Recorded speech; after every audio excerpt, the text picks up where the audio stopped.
Welcome on into the Michael and Sarah Cooling Center. Today, I will be your board op, Nicholas Winholtz, for today's matchup of Bowling Green Falcons and the Central Michigan Chippewas.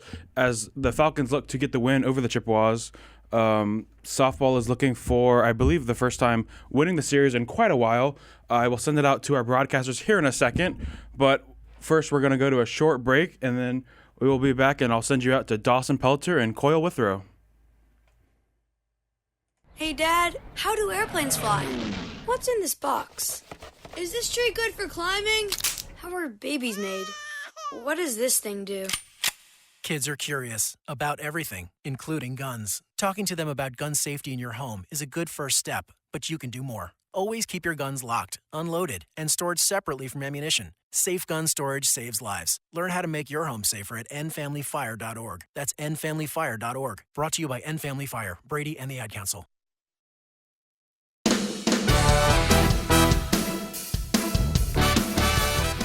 Falcon Media Sports Network now has a pregame, halftime, and postgame show for every BGSU men's and women's basketball broadcast, starting 25 minutes before each game. Make sure to tune in to hear insights and knowledge from Falcon Media Sports Network analysts. You can listen to every broadcast on WBGU 88.1 FM or Falcon Radio, also streaming on bgfalconmedia.com.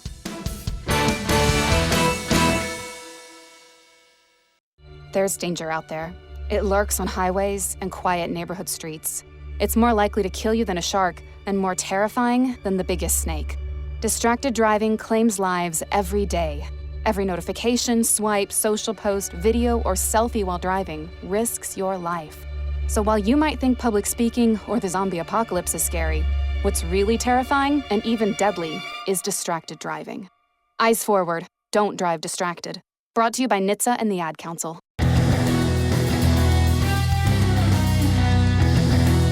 For all BGSU sports news and updates, follow Falcon Media Sports Network on Twitter X at BG_FMSN and head over to BGFalconmedia.com. Mom was always very organized. But my sister and I noticed she started to forget things. Telling my girls about my Alzheimer's diagnosis was hard. But Mom's early detection gave us time to make a plan. My sister and I were there for Mom and each other. If you or your family are noticing changes, it could be Alzheimer's. Talk about seeing a doctor together. For more information, visit alz.org/time to talk. A message from the Alzheimer's Association and the Ad Council.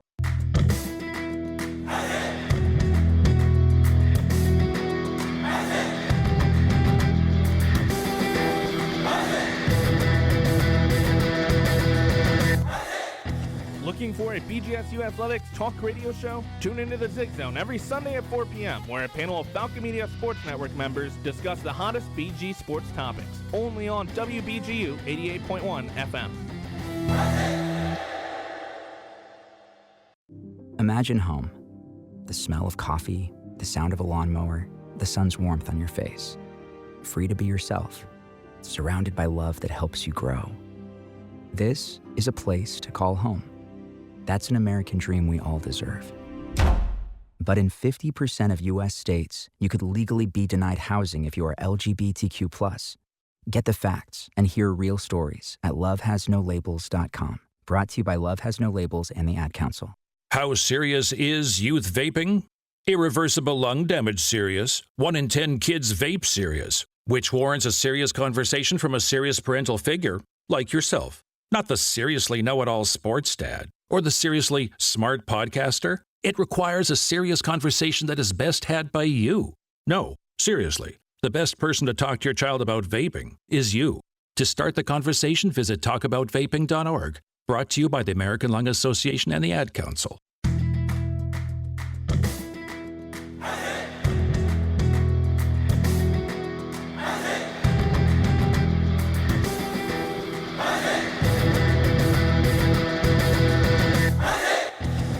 Hey, BGSU graduate Jason Jackson from the Miami Heat here. When I was a Falcon, there was BGRSO. Now it's Falcon Media Sports Network. Keep up with all BGSU sports news and action by following BG_FMSN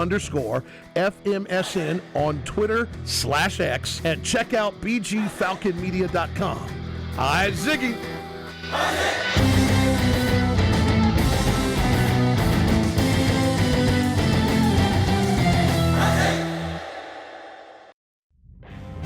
This hour of Falcon Media programming is brought to you by the Falcon Media Sports Network, broadcasting BGSU athletic events on Falcon Radio and WBGU FM.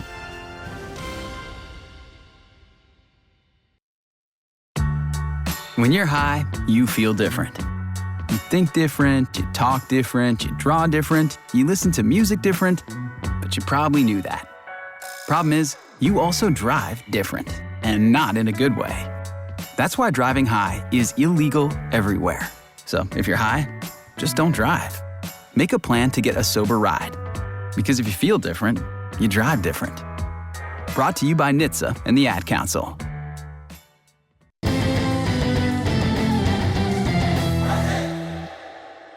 Welcome back here into the studio. As I said, I'm Nicholas Winholtz. I will be board hopping today's game. It sounds like they just wrapped up the national anthem, so I will now send it out to Dawson Peltzer. Dawson, how's it going on out there? It's doing great. Thank you very much, Nick. And good afternoon from Missouri Field in Bowling Green, Ohio, where the Bowling Green State University Falcons are set for MAC softball action this afternoon as they take on the Central Michigan Chippewas in the last game of this weekend series.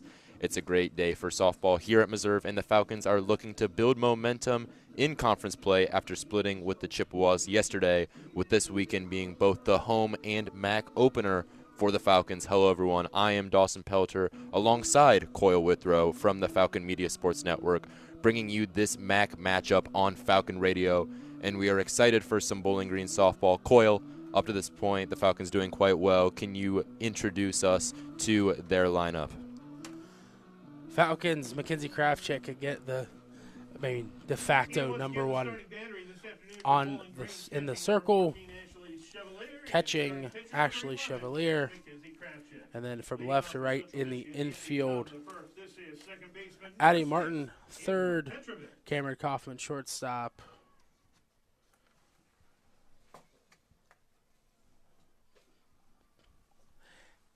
Hannah Hunt, second, Taylor Barrett, first, Simcoe, Matthews, and Peyton Steffes around the radio dial in the outfield. Yes, sir, and up to bat for the Chippewas leading off is Angela Petrovich, number 6, second baseman for the Chippewas. And the first pitch was a strike. Hits the second one, but it goes foul along first base. Chevalier picks up the ball. Be 0-2 for Petrovich. 0 for 7 in both games yesterday. Kind of the stereotypical slapper archetype almost at the plate.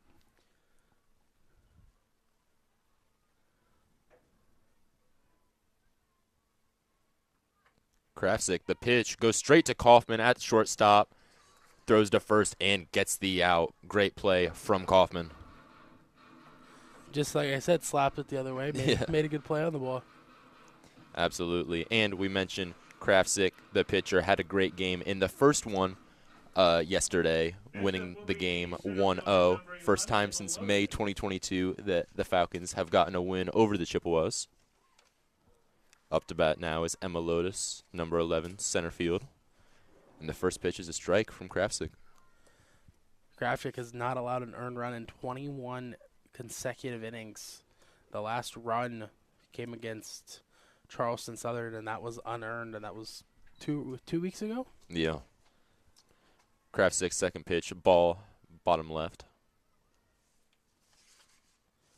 I think the key here is just going to be keep the ball down. That goes both ways. Absolutely, yeah, and we talked a little bit about the wind, flagpole swaying.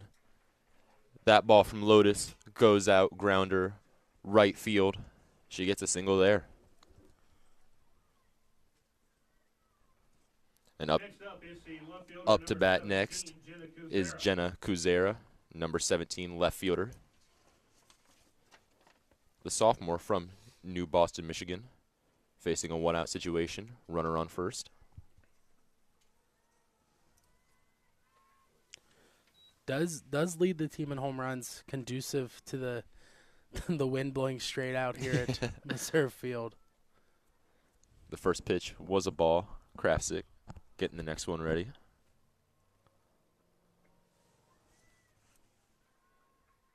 Second pitch, a ball as well. 1 out in the top of this first inning here. Runner still on first.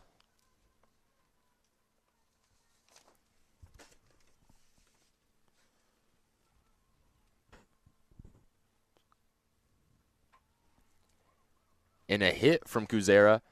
Out to left. Simcoe lets it drop.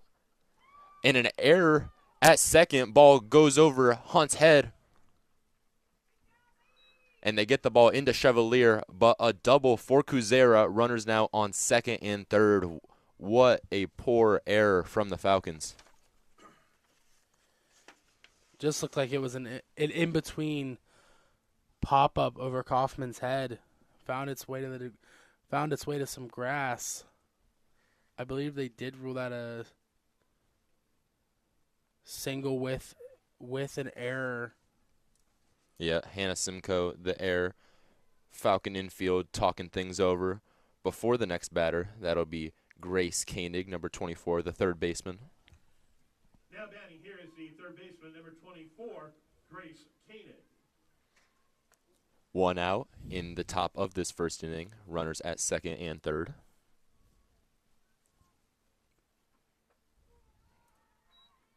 And first pitch is a strike. Koenig watches it.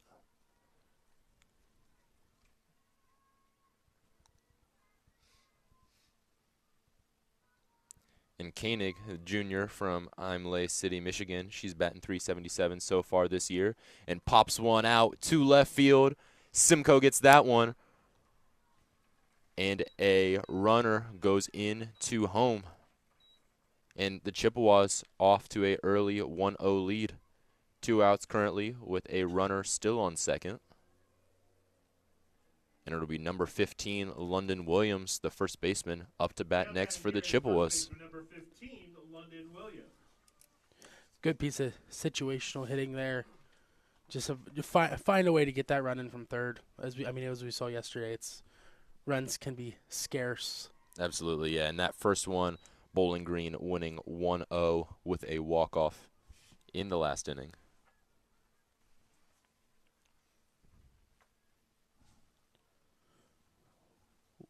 Williams again tied for the team lead in home runs with 4. Have to find a way to keep the ball on the ground against the middle of this Chippewa lineup. Definitely, yeah. 2 outs currently, count 1-1.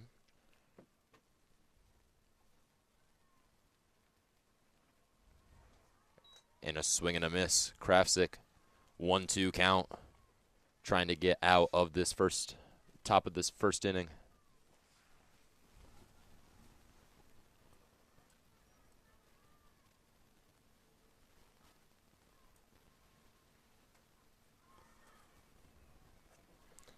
And a foul there from Williams. Stays in the box, 1-2.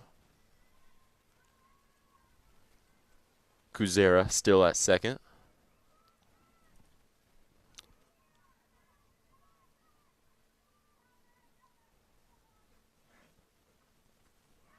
And Krafsick gets the out. And the Falcons will now be up to bat. End of the top of the first inning. We'll take a break here. Chippewas lead 1-0. You're listening to BGSU Softball on Falcon Radio.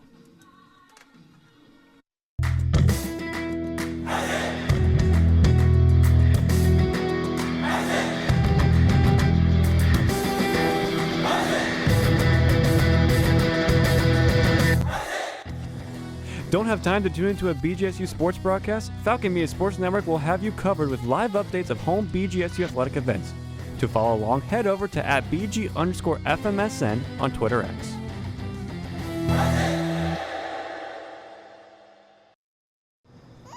It's 4 a.m., Monday, and you're literally sucking baby snot through a tube because she's congested. Man, that's love. And if you love her that much, love her enough to make sure she's buckled in the right car seat. To make sure your child's in the right seat for their age and size, visit nhtsa.gov/the right seat. Show them you love them. Keep them safe. Visit nhtsa.gov/the right seat. Brought to you by the National Highway Traffic Safety Administration and the Ad Council. Check out more coverage from the Falcon Media Sports Network on X at BG_FMSN. Welcome back to Missouri Field. Chippewas lead 1-0 as the Falcons are up to bat in the bottom of this first inning. Coyle, first time that we're seeing this Chippewas defense. You kind of want to run us through their lineup? Mackenzie Langen in the circle. Grace Koenig at third. Rachel Cairo gets the start at short. Angela Petrovich at second. London Williams at first. And then outfield left to right is Jenna Kuzara, Emma Lotus, and Tori Briggs. Kind of the same, pretty close to what Coach Salmon's been running out there all year. Yep. And for the Falcons, Hannah Simcoe, number 1 left fielder, up to bat. Gets down early, 0-2 from Langen, the pitcher. And a high ball, 1-2 count. And glad you didn't swing at that. A lot of the Falcon players yesterday swinging at some of those high pitches.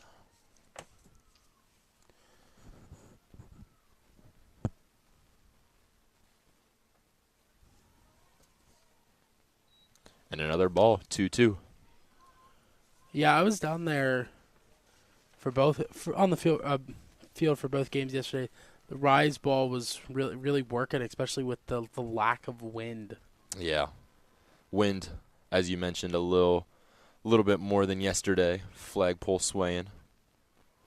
Simcoe fouls it behind her. It'll remain 2-2. And Simcoe, the freshman from Canton, Michigan, she's batting .333 so far this year, has appeared in all games for the Falcons.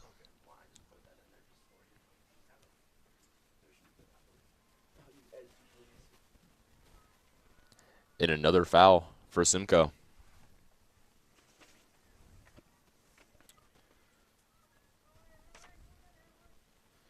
She's the only freshman on this Falcon roster that has appeared in more than 8 games, and she started now 20 of 23. And another foul from Simcoe goes over the net and into the stands. Hope nobody got hit on that one. I think if it was about 4 foot to the left, it would have ended up in our laps.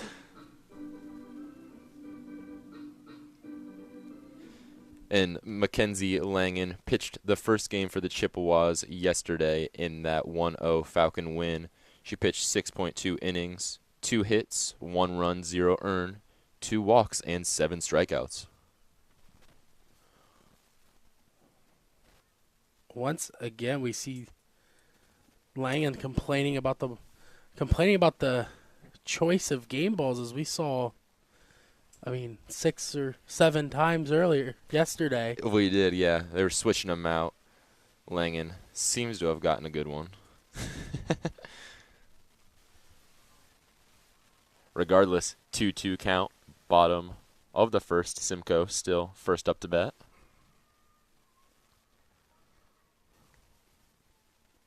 Langen dialing it up. And Simcoe fouls it again. This one over the third baseline, over the Falcons' dugout. Lotus in center field shading really heavily toward that left center field gap, almost playing the Little League left center field almost, knowing that if Simcoe can get a hold of one, it's going to that area. And Simcoe, another foul, almost identical to the previous one, over the Falcons' dugout yet again. Simcoe entering this weekend, 20 hits, 12 RBIs, 8 walks for the freshman.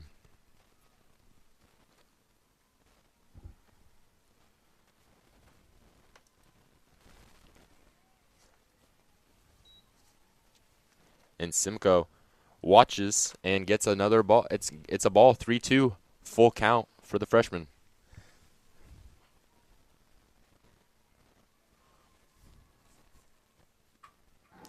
And Simcoe over to right field, but Briggs cleans it up. Chippewas get their first out of the inning and of the game. Really, really good, solid contact toward that right center field gap, just right into the Chippewa shift. And great fight by Simcoe. Had a number of fouls, stayed in. Unfortunately for the Falcons, it's an out. But Katie Hutter, number 5 designated hitter for the Falcons, now up to bat. It was an 11-pitch at-bat to start the game off. That's kind of what we see out of this Falcons team, that perseverance and grittiness.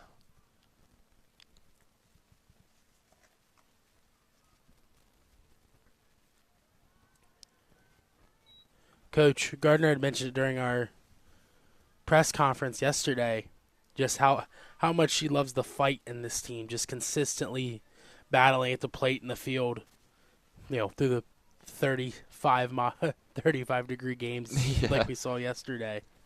And there have been a number of games, too, that this Falcon team has fought back from significant deficit. We talk about that Coastal Carolina game, 5 runs in 1 inning they fought back from. Regardless, Hutter, 2-1 count for her. And hits one up over to center field. And hits the fence. And she'll get a double. That ball smacked off the very, very bottom of the wall. Just slightly more in the middle of it, I think that one would have ended up in the flagpole there. Yeah.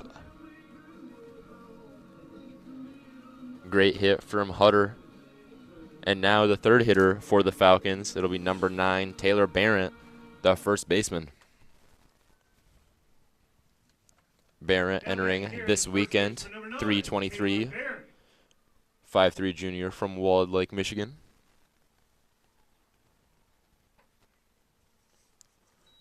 First pitch for her is a ball. Very good for the Falcon offense to kind of get rolling early. I mean, it's been a consistent theme all year.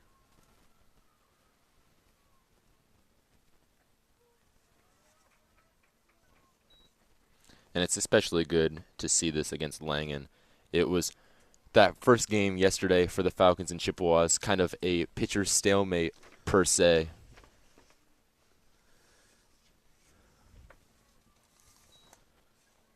And now 2-1 the count for Barrett.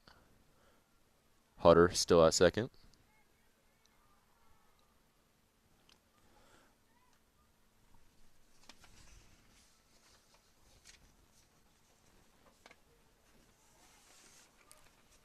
And a strike from Langen. 2-2 the count. 1 out in the bottom of this first inning.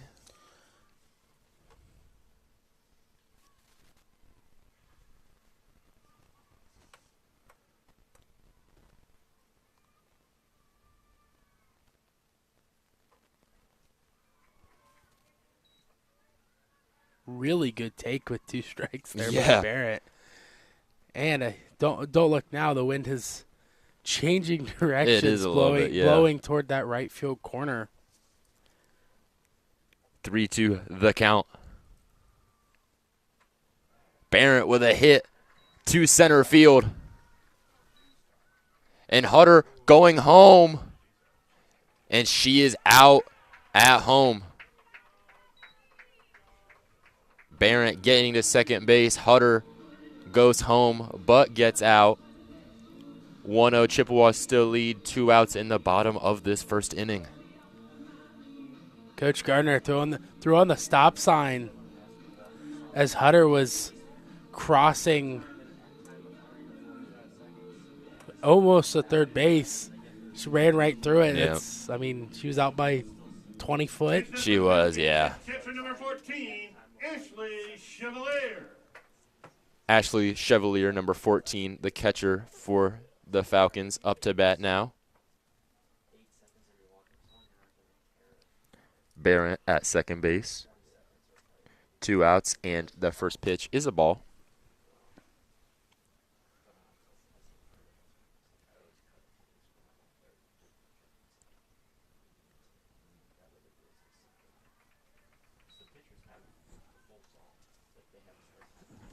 Really good changeup there by Langen. Yeah. I mean, it's consistently looks like a fastball to about 34 foot, and it just drops.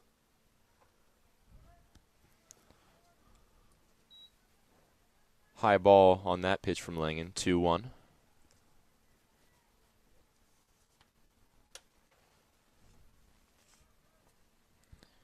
And Chevalier, the 5'8" senior from Powell, Ohio. She's batting 200 going into this weekend. Swings at that one. It's a strike. 2-2.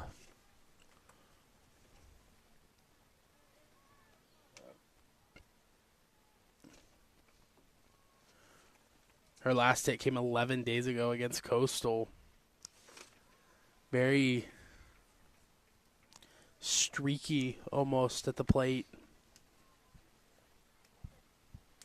Yeah, she's got, going into this weekend, 9 strikeouts, 8 hits, 1 double and 1 home run. Very streaky for sure. But count 3-2, 2 outs. And Chevalier gets the walk.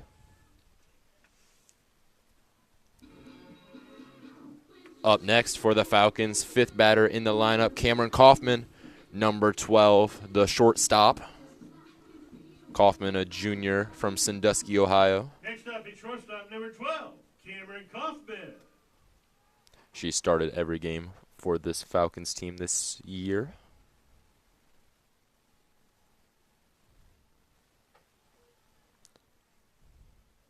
First pitch, a strike. Kaufman trying to do something with what she has for the Falcons in this first inning with runners on first and second.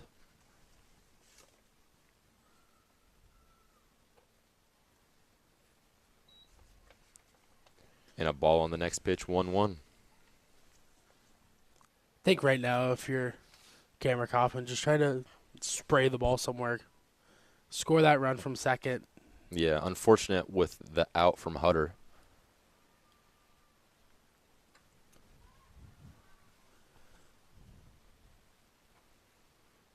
And a foul ball goes right beside the Falcons' dugout.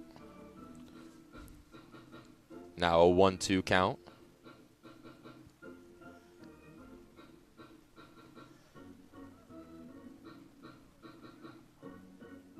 I don't know how high that foul ball went, but I mean, we're eye level with the top of the scoreboard, and it was well over us. Yeah, popped it pretty straight up, especially with that wind too.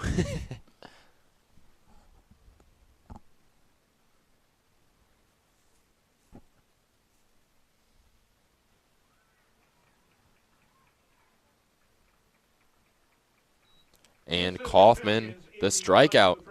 So Langen, not too bad of a first inning.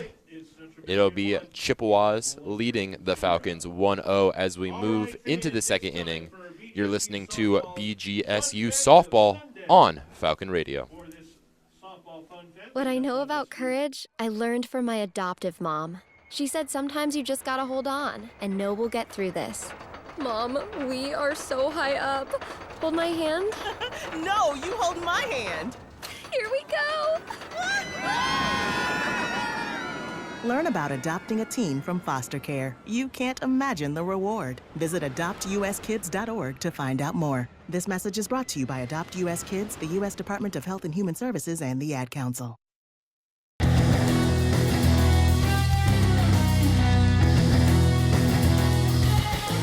Miss a BGSU sports broadcast? Head over to the BG Falcon Media YouTube channel to listen to past calls by Falcon Media Sports Network.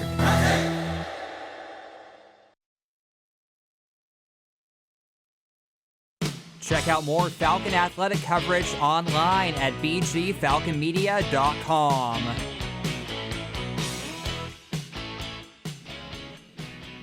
Welcome back to Missouri Field in the top of this second inning. Chippewas currently lead the Falcons 1-0. Coyle, what have you seen so far in this one? Very close to the pace that we saw in that first game yesterday. Yep. Not a lot of, solid contact here or there, but it's been a lot of just spraying the ball, finding a way to finding a way to pass the torch. Absolutely, and as the Falcons defense gets set, it'll be Rachel Cairo up to bat for the Chippewas team. 7th in the order, number 22, the shortstop. Cairo, a junior from Warren, Michigan, going into this weekend, hitting .283. Oh, excuse me, Briggs. I was looking at the wrong one. Yeah, Briggs. Sorry, she's a sophomore, hitting .244. Number 7, 6th in the lineup. That's where we... I was worried there. I thought I missed something for a minute. Looking in the wrong column for the number. Number 7, number 6 in the lineup. Mm-hmm.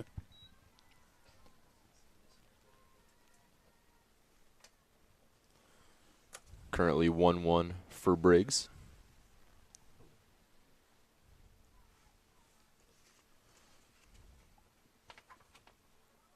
And pops it out to right field.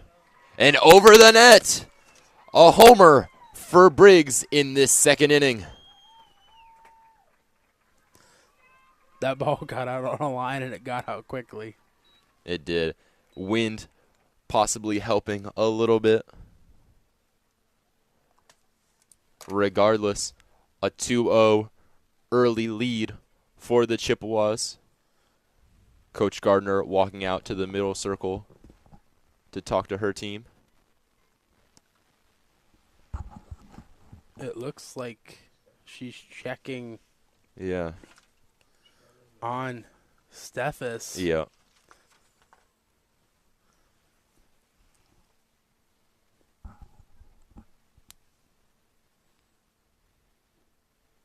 Yeah, some of the BG staff checking on Steffes after that homer.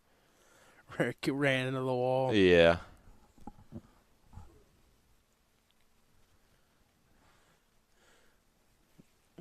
And you know what, Dawson? One thing we saw it with when we hosted the MAC volleyball tournament.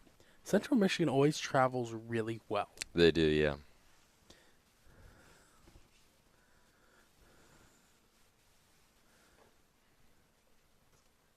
Steffes seems to be okay, running around a little bit out there trying to. Ran a couple lines, did a couple jumps. Seems to be okay as Gardner enters back into the dugout. Now up to the bat for Chippewas. This time is Rachel Cairo, number 22, the shortstop.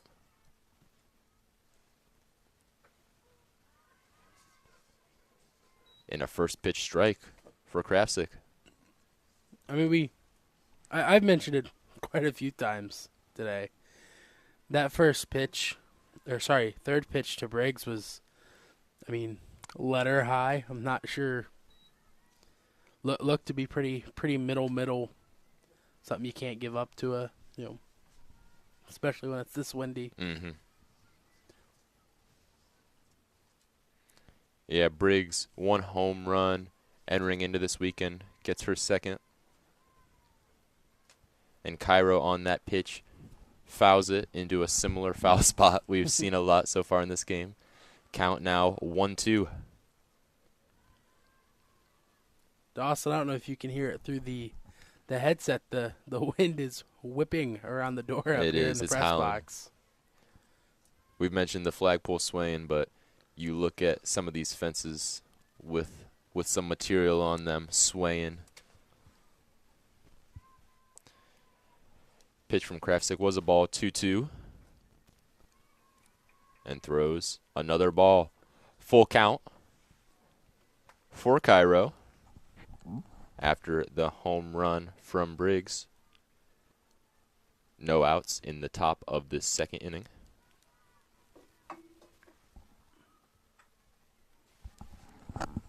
And a foul out to left center. Really, really good thought there on, really good pitch on 3-2 there by Krafsick. Just trying to stay away, stay out of the danger zone. Yep. Count still 3-2.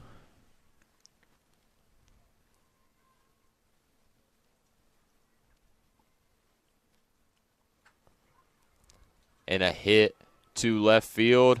hits the back of the fence. And Cairo will get to second base. Another one that might have been aided by the wind too much. Looks like it just got up and had the juice off the bat, just got up in the air and spun a little bit and hit off the MAC champion banner out in left center field. And a number of hits so far hitting the fence early in this game.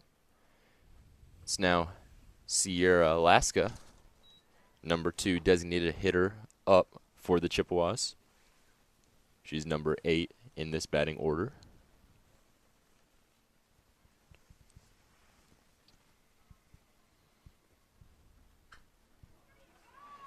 And up center field. She'll get a single. Alaska makes it to first. Cairo over to third. No outs with 2 runners out there. And a timeout on the field. Gardner walking over to the official.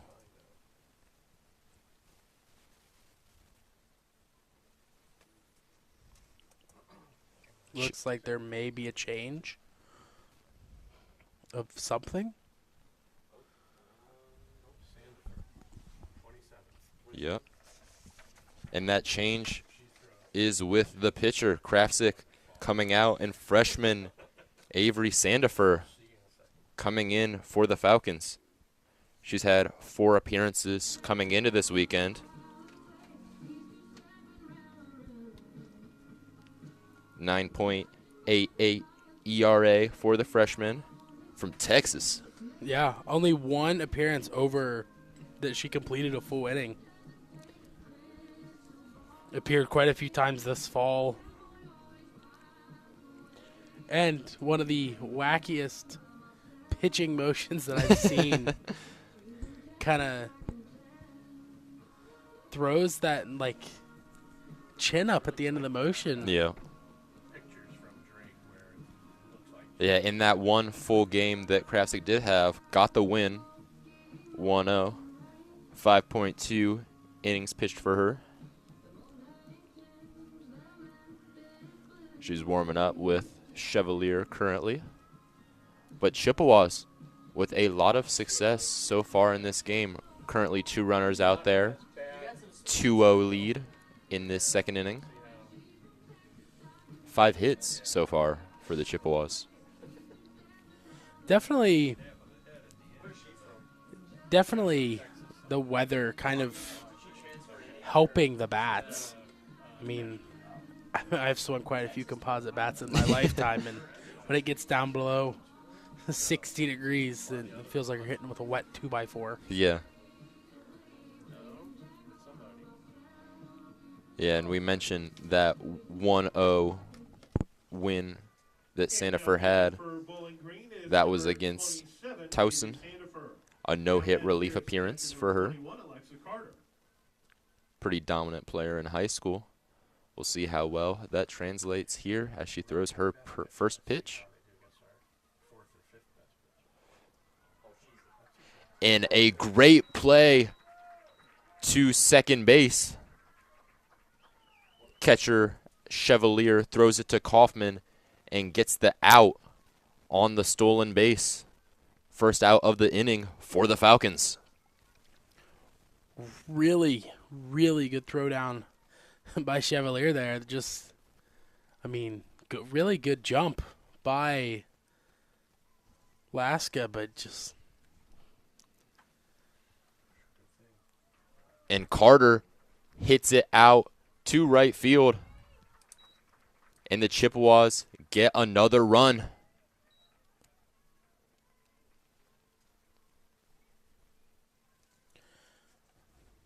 The Falcons get the out, but another run coming in. It's currently a 3-0 Chippewa lead. 2 outs in the top of this second inning. We saw it yesterday. Central Michigan is a very good situational hitting team. They're not trying to go up there and hit doubles and hit home runs consistently. Just like I said earlier, pass the torch.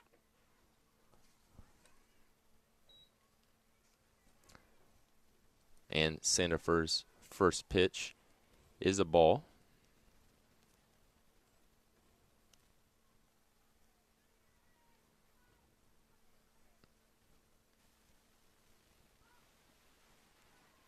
Angela Petrovic back up to bat for the Chippewas, back to the top of their order. Petrovic yesterday going 0 for 7. 1 run. She had 2 errors yesterday. Looking to bounce back after that one. Petrovic fouled. Yet another one over the Falcons dugout. 2-1 for Sandifer.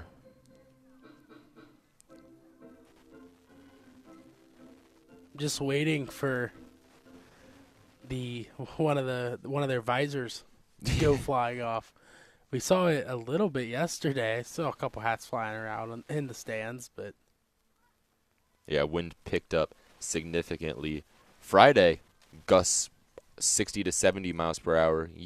Yesterday, Saturday, wind not nearly as bad, but picks back up today, especially with some slightly warmer weather.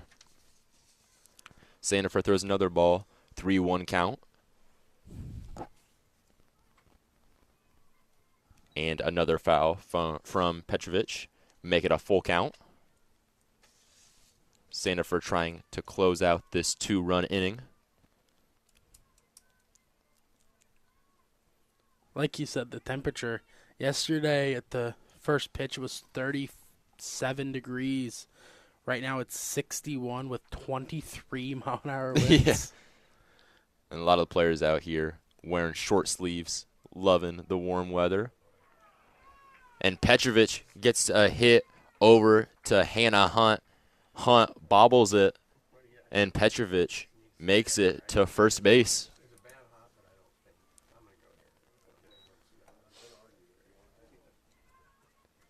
Is ruled an error on the second baseman, Hannah Hunt. Next up here, center fielder number 11, Emma Loden. Looks like it might have taken a bad hop on her, but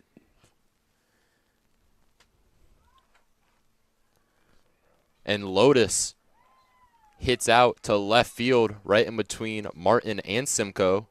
Drops down, and CMU with 2 batters now on base. And you mentioned on the previous play the error from Hunt. Falcons already with 2 errors in this game. Errors very costly for them in the second game of the doubleheader yesterday. Falcons looking to clean things up with the score already 3-0 in the top of this second inning. Sandifer, first pitch, ball to Kuzera.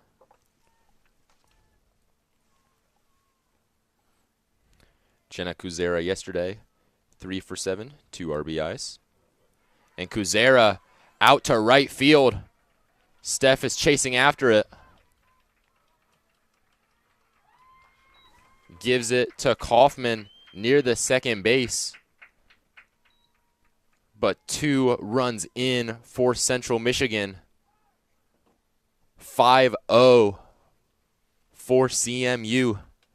Gardner going out to talk to Sandifer.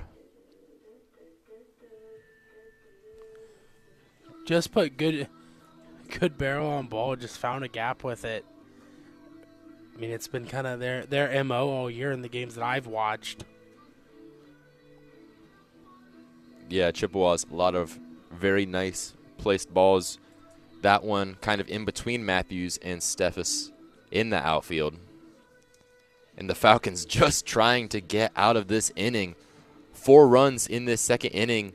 Still 2 outs. Just need 1.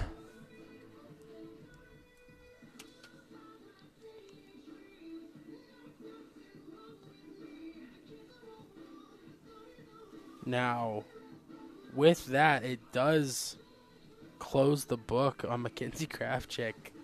One full inning pitched, 3 runs, 2 earned, 1 strikeout and a double and a home run given up.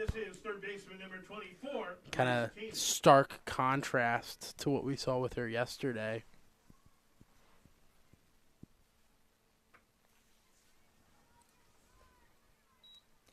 And Grace Koenig, the third baseman, up at bat for the Chippewas. First pitch is a ball.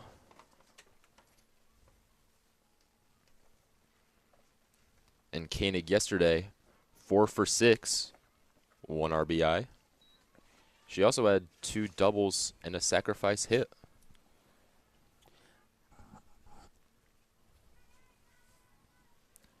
Second pitch is a ball.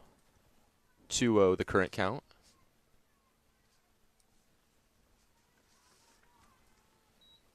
And another ball for Sandifer. We saw it yesterday with Koenig. The 3 hits in that second game of the twin bill were her 100th or 99th, 100th, and 102nd hit of her career. And Koenig out to the fence, hits the Falcons logo. She gets to second, and another run in for the Chippewas. Early 6-0 lead in the top of this second inning. 3-0 green light given to her. I'm not sure there's a better person on this Chippewa roster to give that to.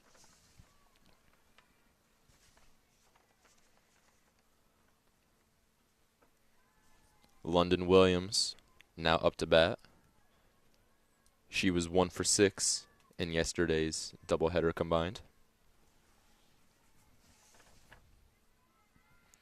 And Williams entering the weekend, a .333 averaged hitter.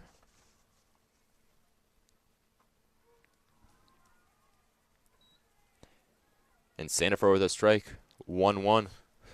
Really dangerous spot there. I mean, it looked middle up almost, at least from our vantage point.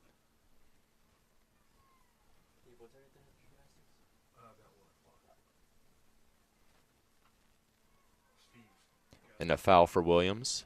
Hits the backstop. And a 1-2 count. Hoping to get out of this second inning. 5 runs alone in this inning.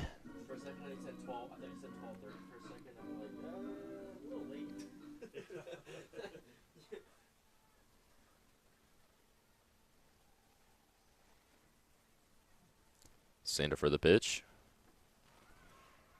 And a strike. Falcons, not the best inning with 5 runs. Hopefully trying to make a comeback on offense. Chippewas lead 6-0 going into the bottom of the second inning. You're listening to BGSU Softball on Falcon Radio.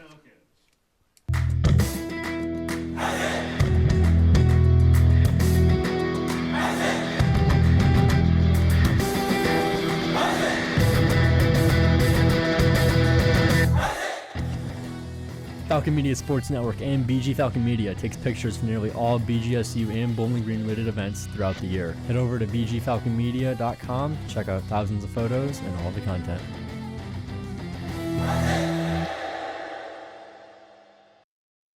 Snakes, zombies, sharks, heights, speaking in public.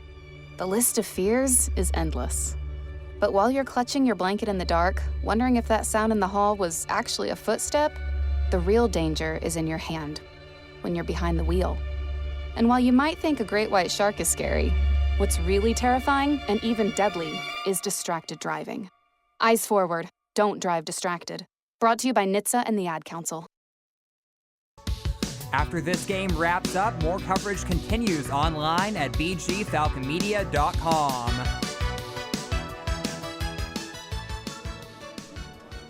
Welcome back to Missouri Field, where the Chippewas lead the Falcons 6-0 in the bottom of this second inning. Coyle, great inning for the Chippewas, not so much for the Falcons. Yeah, just really good I've repeated it ad nauseum, just situational hitting. I'm not really sure there was anything you could point out that was, a bad pitch or a bad error. Just bat on ball and makes good things happen. For sure. Hannah Hunt up to bat for the Falcons. Number 2, the second baseman. And a 1-1 count for the first batter up.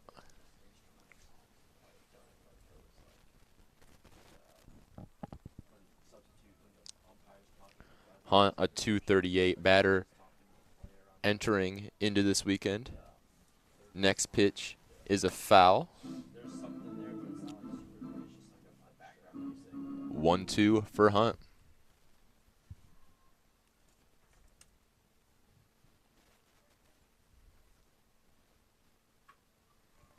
And Hunt, a grounder, goes out to center field, and it'll be a single. Really good at turning the inside pitch right up the middle for a nice line drive single. Just get, now you're working the station to station if you're the Falcons, not trying to do too much. And Addie Martin, number 0, the third baseman, struggled yesterday. Excited to see if she can turn things around today. This is third baseman number 0, Addie Martin. That happened earlier. It popped up and then disappeared. I didn't notice it.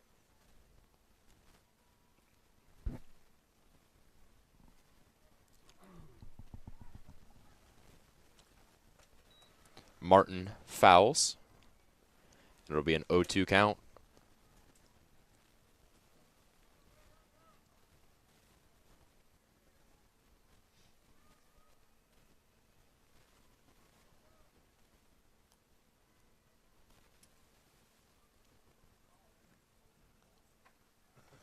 And a high pitch for Langen, 1-2.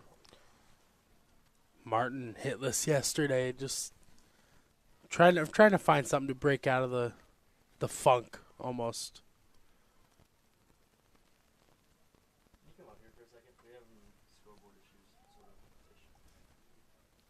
And another foul for Martin. Yeah, Martin struggling some yesterday.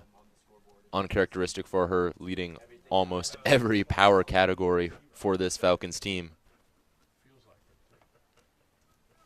Trying to get something started in MAC play. Bright pink batting gloves for Martin. And ends up with a strikeout. Swing and a miss. It'll be Kendall Matthews now up to bat.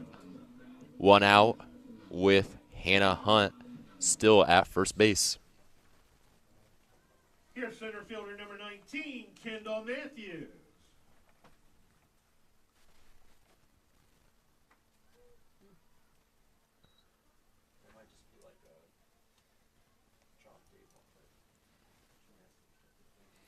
First pitch, a strike.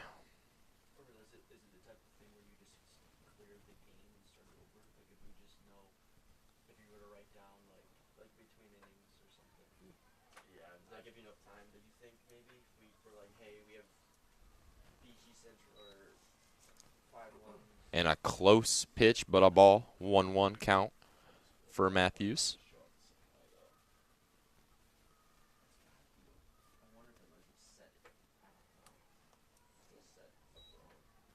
And another ball, 2-1. Matthews, a senior from Paris, Illinois, enters this weekend averaging 189.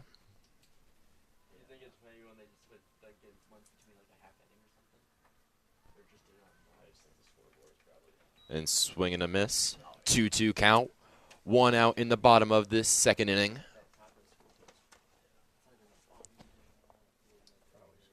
Falcons trying to get back after a massive Chippewas 5-0 top of the second.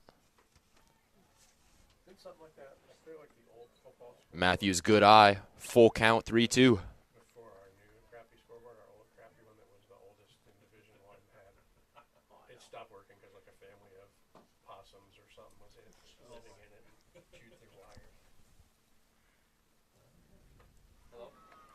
And Matthews strikes out.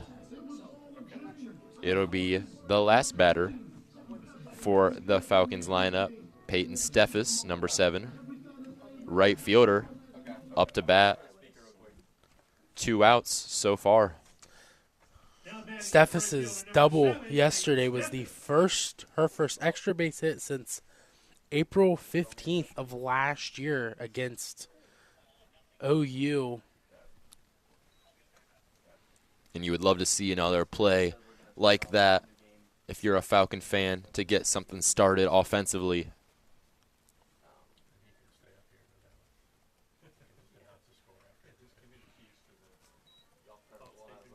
And a foul for Steffes, 0-2.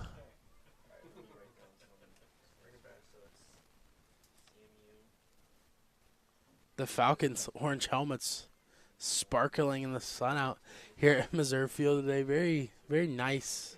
Probably my favorite part of their uniform. Yeah. Falcons repping the orange and brown. And a ball from Langen. 1-2 count. 2 outs in the bottom of the second inning.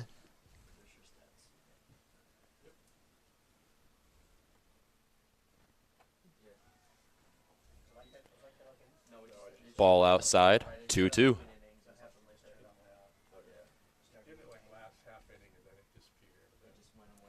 And Steffes, 220 hitter, entering this weekend. Appeared and started in all the games for the Falcons so far this season.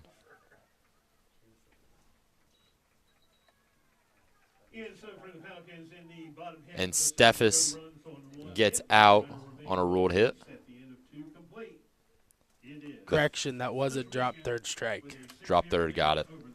So, Falcons now move back to defense, where Central Michigan still leads the Falcons 6-0. We're moving into the third inning. You're listening to BGSU Softball on Falcon Radio.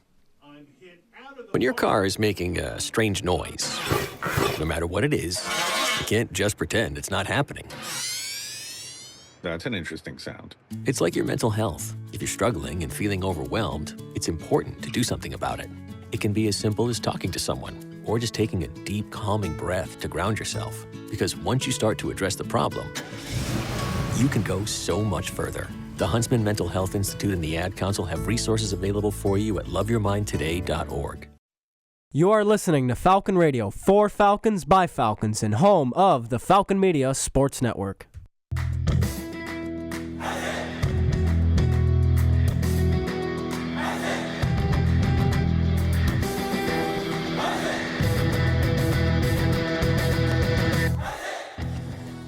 Are you a fan of BG Falcon Media and the Falcon Media Sports Network? You can show your support for BGSU Student Media by donating at the bottom of the page of stories on bgfalconmedia.com.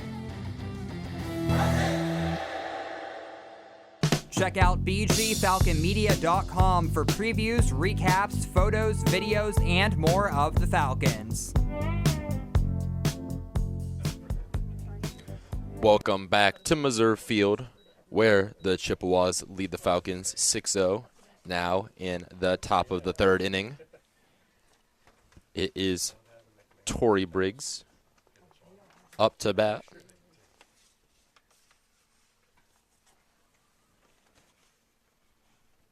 And a hit out to shortstop for Kaufman. Makes the play to first and gets the out.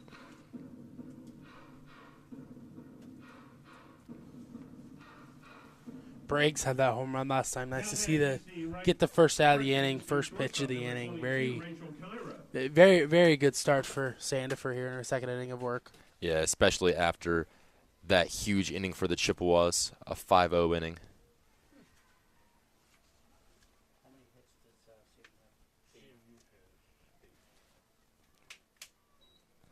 Sandifer, a first pitch strike.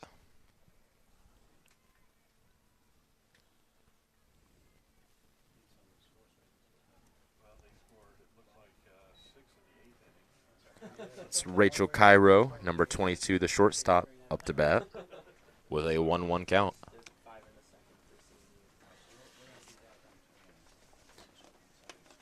do think one of the bright spots, Dawson, is Coach Gardner getting the only freshman on the pitching staff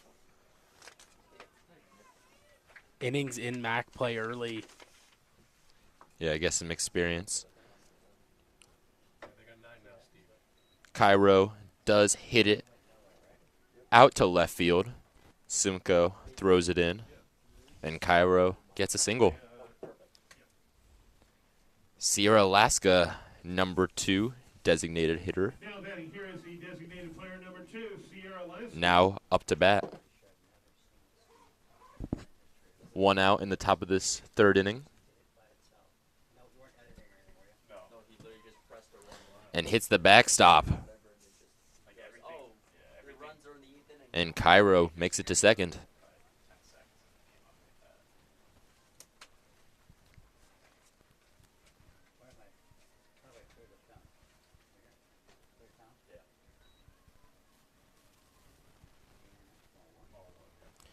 Sandifer's 4th wild pitch of the year just seemed to get away from her a little bit, get to the backstop.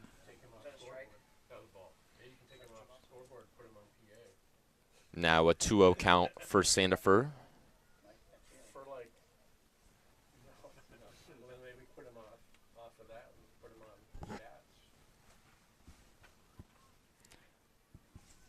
Alaska shows bunt for a second, backs off. 3-0 count.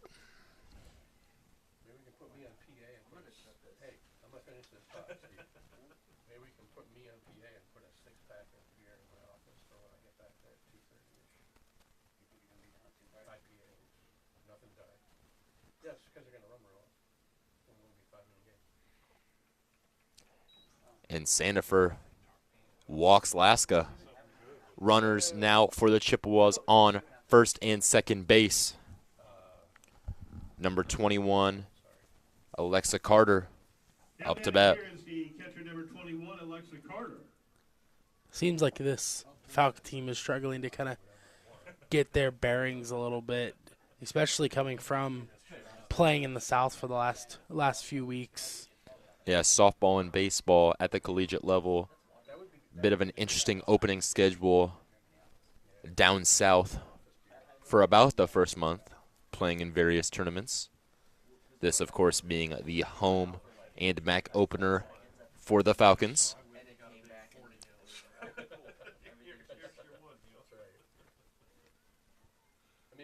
Not a bad weekend to do so either. As we mentioned, weather quite nice at Meserve. This game originally scheduled for Friday, being moved to today, Sunday. Yeah, I think if the game was played Friday, it's like playing in a wind tunnel. Yeah. Especially in Northwest Ohio. Carter hit straight to Kaufman at shortstop, gives it to Addie Martin, and an out at third. 2 outs in the top of this third inning. CMU still leads 6-0 with runners on first and second. Now batting here is the second baseman, number 6, Angela Petrovich. Very good choice by Kaufman to dish it over to Addie Martin at third for the force. I think very good jump from the runner at first to get over to second. I'm not sure if there was a chance for a 2-turn-2 there. But Angela Petrovich up to bat for the Falcons, number 6 second baseman. Back to the top of the order for the Chippewas. Sandifer had an 0-1 count, bit of a wild pitch. Runners on first and second, advance to second and third. 1-1 count, 2 outs.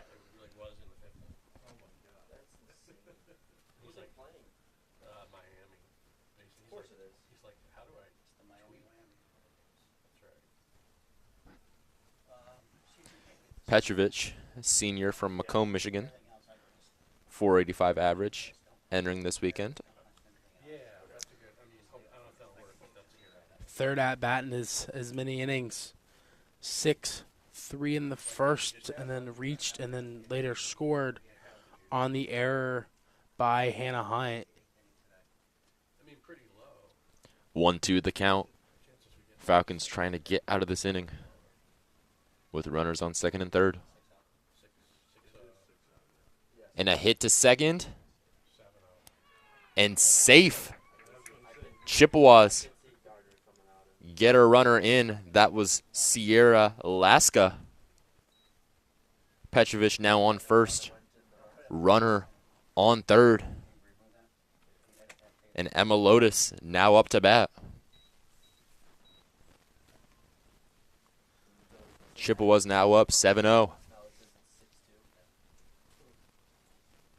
Here's center fielder number 11, Emma Lotus. Lotus, a junior. 339 average. Hits it out to left field, and Simcoe with the out. Brings the defense off for the Falcons. And the Chippewas are in the lead 7-0 as we go to the bottom of the third. You are listening to BGSU Softball on Falcon Radio.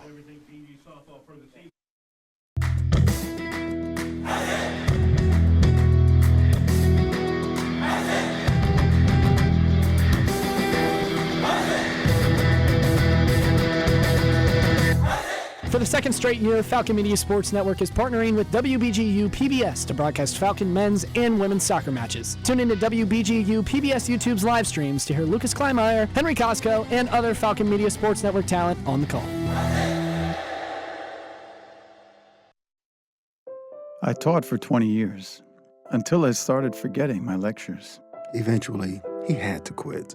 Getting his early Alzheimer's diagnosis was hard, but it gave us time to take control of the situation together.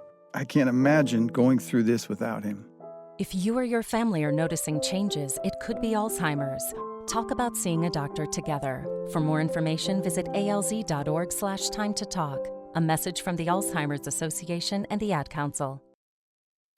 Check out more coverage from the Falcon Media Sports Network on X at BG_FMSN.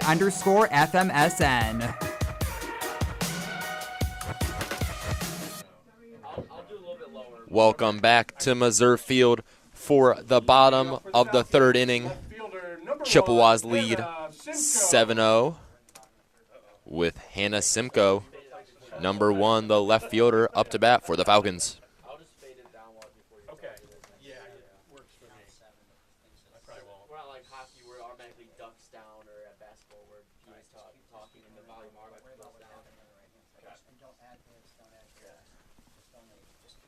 Luckily, there's a net and some glass in front of us, or else that might have. Yeah. 0-1 count so far. And a foul over past the third baseline. 3 Chippewas run at it. Don't end up with the out. Now an 0-2 count for Simcoe. Yeah, I fouled that one over almost to dead man's corner, just right in the middle. Bermuda triangle of foul balls. And saw a similar play for the Chippewas yesterday that did not result in the out either due to a lack of communication. Wind also probably playing a little bit of an effect. Seems to have picked up even more since this game first started. Up to 25 miles an hour, as my watch says. Simcoe over to shortstop, hits off the glove, hits down, and Simcoe a single.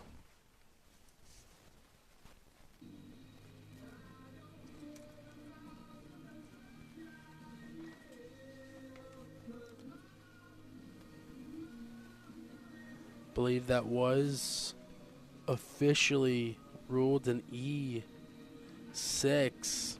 Yeah, Rachel Cairo, the shortstop. Designated player, number 5, Katie Hutter. Katie Hutter now up to bat for the Falcons. Number 5, the designated hitter, with Hannah Simcoe on first. First pitch ball for Mackenzie Langen. I know we've touched on it here and there on the field for introductions yesterday. The ground is really, really hard. Yep. And there's not a whole lot of... Simcoe gets the stolen base to second. Cairo, great effort, just not able to tag her. As I was saying, I'm sure that slide, there's not a whole lot of dirt on top of the clay. You could tell that it's still March in Ohio.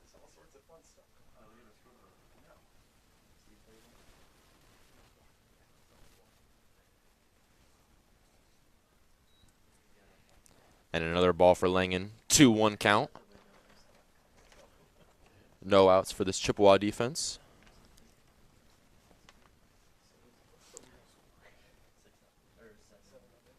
Hutter, the senior from Mount Pleasant.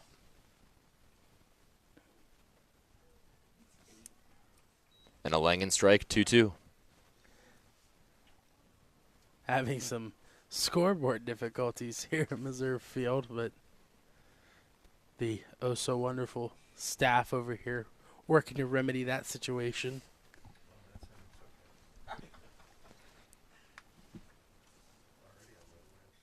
And a high pitch from Langen.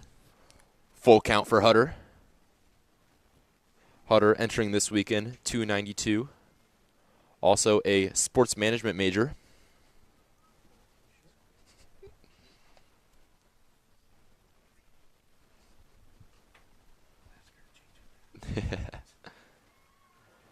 And a strike for Langen gets Hutter out. Now brings up Taylor Barrett, number 9, the first baseman. First out of the inning for the Chippewas. It is the first strikeout looking by a Falcon batter all afternoon. First baseman, number 9, Taylor Barrett. Barrett entering this weekend, 323. Appeared and started in all games for the Falcons. And our first pitch ball. Simcoe still on second base.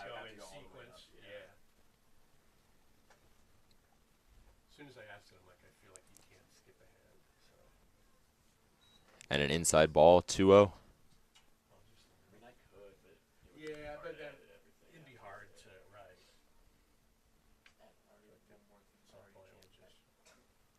Barrett 2 for 7 yesterday, 1 run, 1 RBI. She had 2 doubles. Not too bad of a day for her. And a strike from Langen, 2-1. Barrett just trying to stay hot, keep the energy up in the Falcon dugout.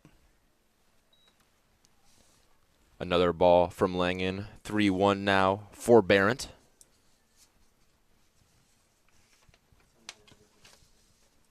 Barrett with 11 walks entering this weekend.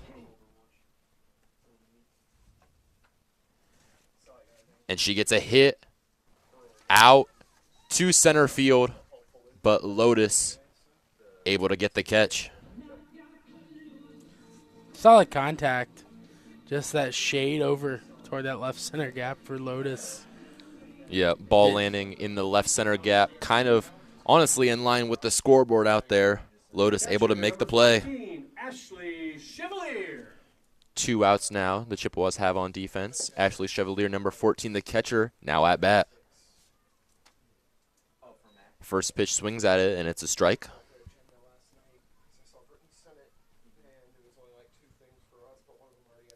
Chevalier, the senior from Powell, Ohio.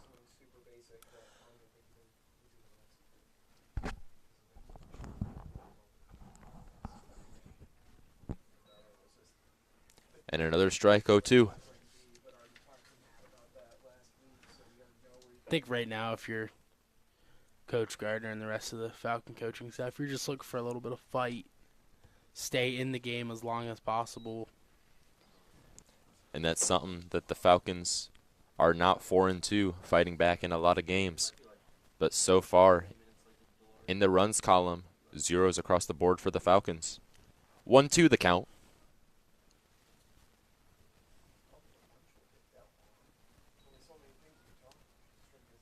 And a low pitch from Langen. 2-2, 2 outs in the bottom of this third inning. CMU still with the lead.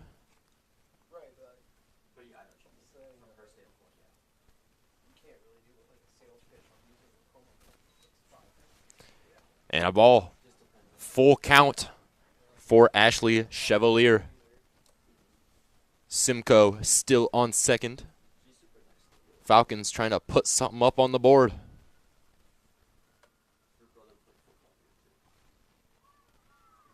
And a strike from Langen. Bowling Green defense will be back out on the field. CMU still ahead, 7-0 as we move back into the next inning, top of the fourth. You're listening to BGSU Softball on Falcon Radio.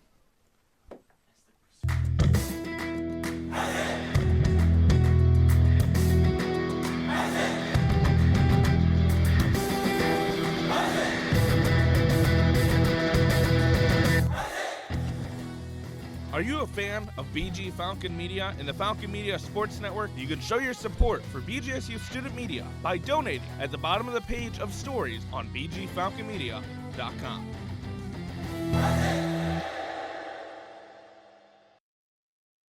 I actually drive better when I'm high. It heightens my senses, calms me down. If anything, I'm more careful. Honestly, it just helps me focus. That's probably what the driver who killed a 4-year-old told himself. And now he's in prison.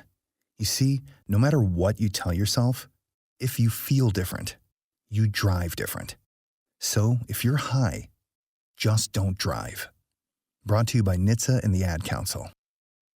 Join the Zig Zone Sundays from 4 to 6 p.m. on WBGU 88.1 FM.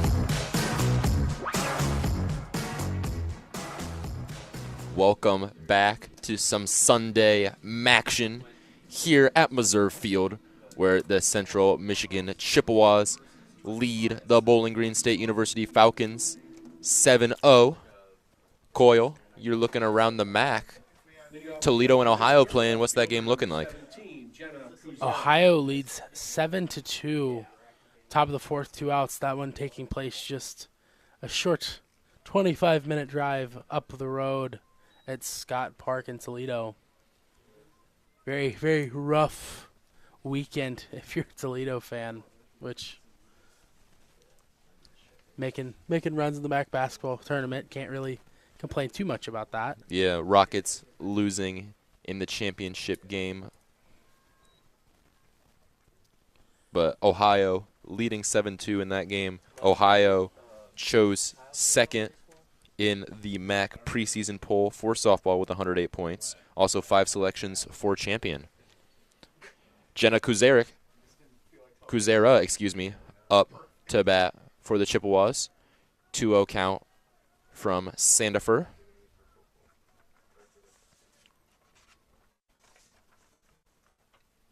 And a hit out to right field. And it's gone. Jenna Kuzera with a homer. First batter up in the fourth, and it's gone. I don't know the distance for that one, but it was... She knew as soon as it left the bat that it was well deep into the trees here at Meserve Field. Chippewas now lead 8-0 in this ball game. And it would appear to be another pitching change for the Falcons. Avery Sandifer, the freshman, being switched out for Morgan Beckham, the sophomore from Middleburg, Florida. She's got a 1-1 record.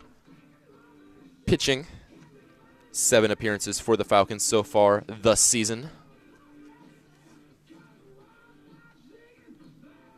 Getting her arm warm before she faces Grace Koenig, number 24, the third baseman. Koenig last time up had that very loud double. Yeah. Beckham coming in just to try to get outs for the Falcons, try to get the bats back in their hands and get something rolling on offense. Definitely. And Koenig, 377 batter going into this weekend. 2 home runs on the season. And yesterday, between both games, overall on Saturday going 4 for 6. 2 doubles for her. Great batter.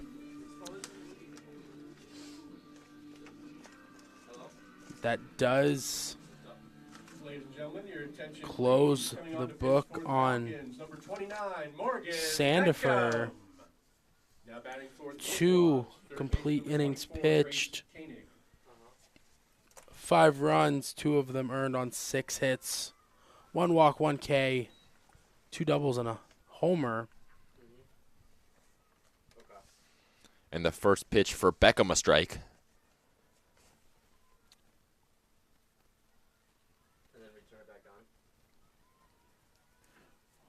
Only 4 of the 8 Central Michigan runs today have been earned. Okay. Sounds good. Yeah. Second pitch is a ball, 1-1. Sounds good. Beckham. Another ball.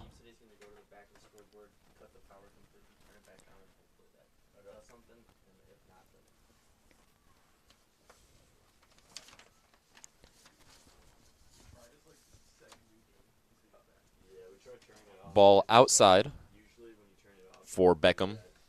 It'll bring up 3-1.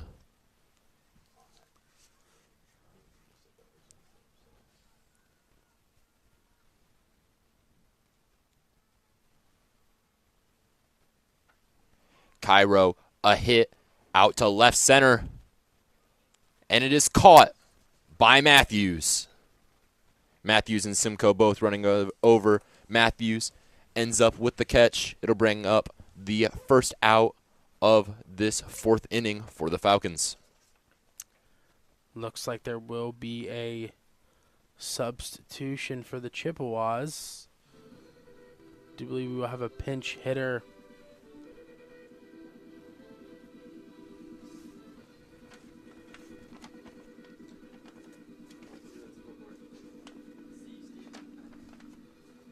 And it will appear to be number 10, Hannah Tassin, sophomore from St. Clair Shores, Michigan.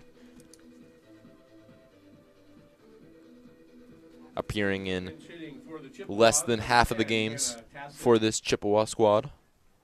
Batting 176.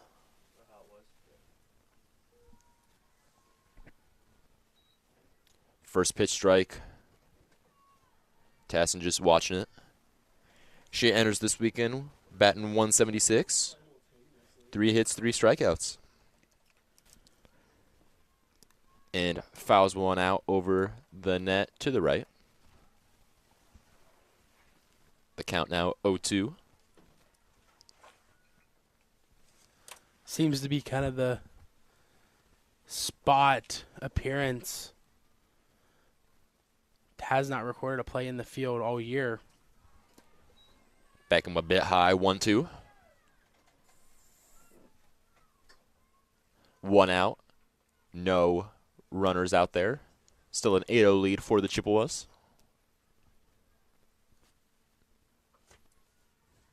Another ball, 2-2.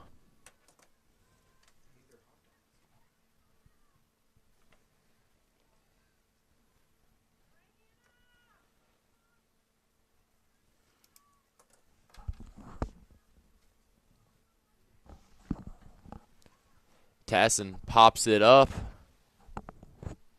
Just barely goes out. It hits the fence parallel to the first base line. Tassin stays in 2-2. Dawson, I wouldn't even say it was a bad outing for either Falcon pitcher today. Just very good well-timed hits from the Chippewas. Still a lot of game left. Tassin now facing a full count, 3-2. Mentioned she's a sophomore. Didn't see a whole lot of action last year at Central Michigan. Appearing 2 games, 1 hit, 1 run.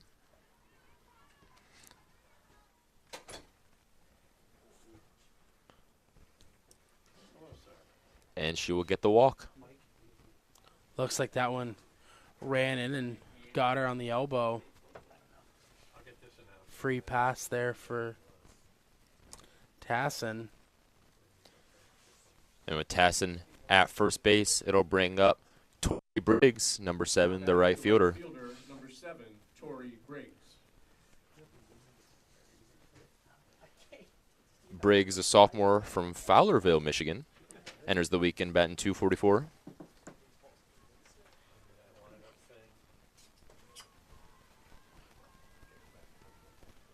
Coming into today, Briggs had not appeared in a game since the Austin Peay tournament, February 28th.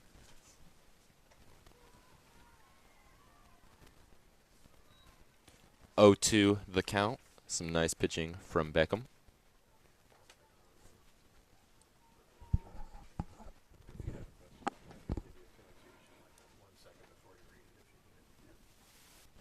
And a high pitch, 1-2.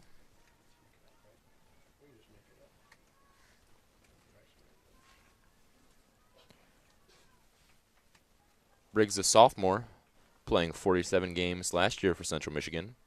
Batted a .316, good enough for 3rd best on the team. High pitch from Beckham, 2-2. Tries to get the runner out at first, not successful.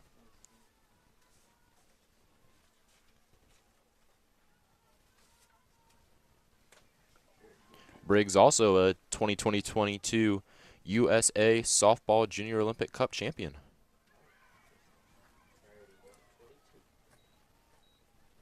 And it'll be an out for Beckham. Gets Briggs out.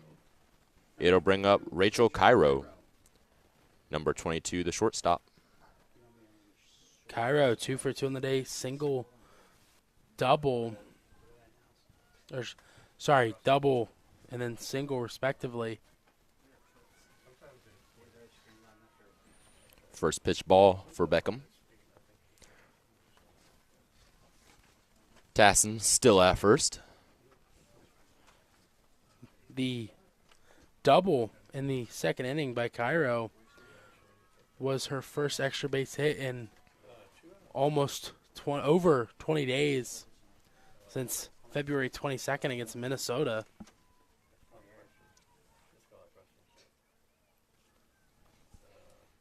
Cairo, 1-1 count, 2 outs. Bit high for Beckham, 2-1.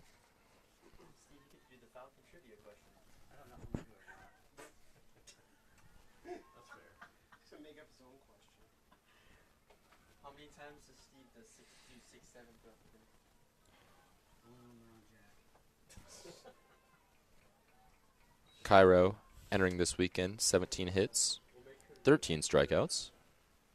Now facing a 3-1 count.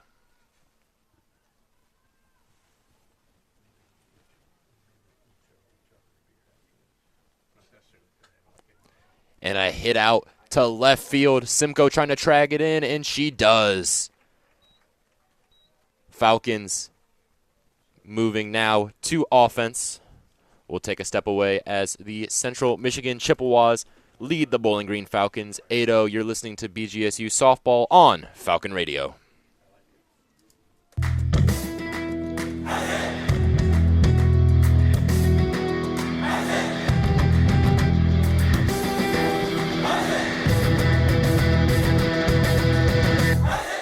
Falcon Media Sports Network produces more feature stories about BGSU athletics than any other media outlet. Make sure to head over to bgfalconmedia.com and follow Falcon Media Sports Network at BG_FMSN on Twitter/X and BG Falcon Media on Instagram and Facebook to stay up to date with all of our content.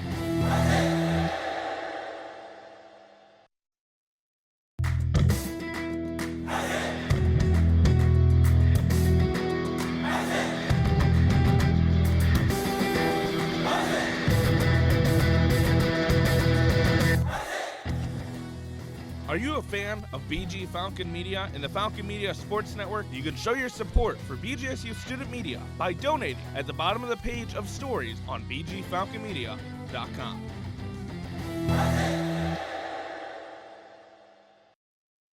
Check out bgfalconmedia.com for previews, recaps, photos, videos, and more of the Falcons.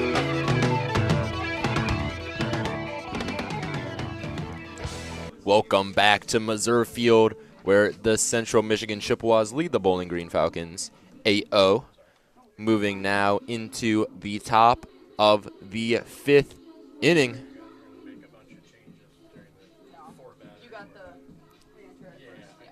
Excuse me, bottom of the 4th. Cameron Kaufman at bat for the Falcons. Struck out swinging back in the first inning. Kaufman hit out to left field, but it is dragged in and caught by Kuzera. Kuzera had it all the way back on the very base of the warning track. Hannah Hunt, number 2, second base for the Falcons, trying to get something started in this 4th inning for the Falcons.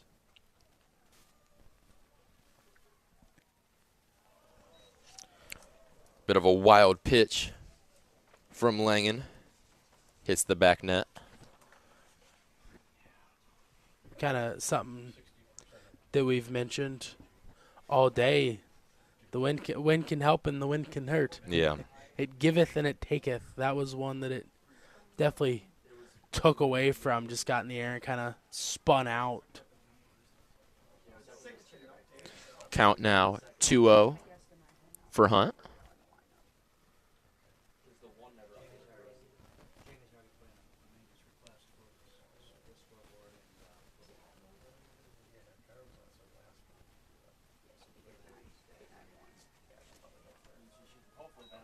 Hunt watches a strike come in.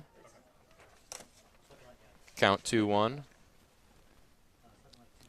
Hunt, a senior from Pataskala, Ohio, averages a .238 coming into this weekend. Hold on, how did you just pronounce that? Pataskala?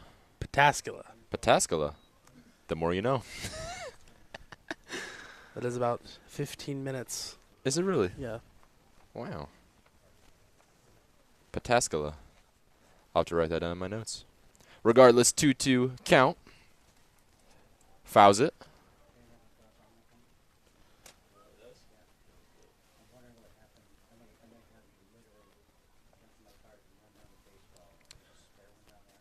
Same high school as sophomore Ava McKee at Watkins Memorial. Made a couple concurrent state tournament runs.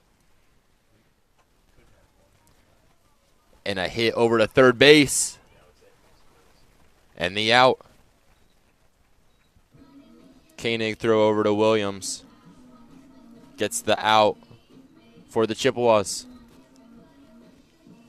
Good backhand grab by Koenig. Here's third baseman number 0, Addie Martin. Able to stop on a dime and make the throw to first. Addie Martin up to bat for the Falcons. Fouls it over the net. I mentioned it back in the second.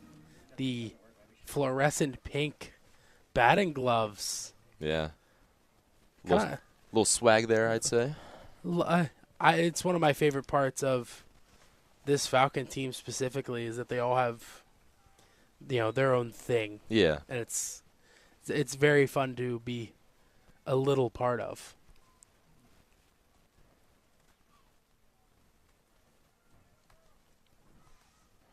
Martin comes into the weekend leading the team in just about every major category. Home runs, RBIs, doubles, on-base percentage.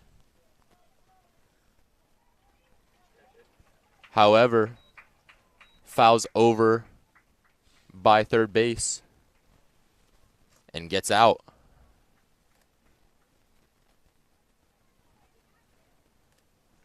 And that'll bring back out the Falcons defense.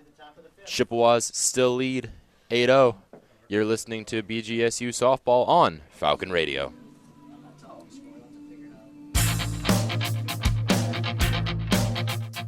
Falcon Media Sports Network now has a pregame and postgame show, along with intermission reports for every BGSU hockey broadcast, starting 25 minutes before each game. Make sure to tune in to hear insights and knowledge from Falcon Media Sports Network analysts. You can listen to every broadcast on WBGU 88.1 FM, your home for Falcon hockey. Also streaming on bgfalconmedia.com. The more you listen to your kids, the closer you'll be. So we asked kids, what do you want your parents to hear? I feel sometimes that I'm not listened to. I would just want you to listen to me more often and evaluate situations with me and lead me towards success. Listening is a form of love. Find resources to help you support your kids and their emotional well-being at sounditouttogether.org. That's sounditouttogether.org. Brought to you by the Ad Council and Pivotal. Check out live updates on X at BG_FMSN.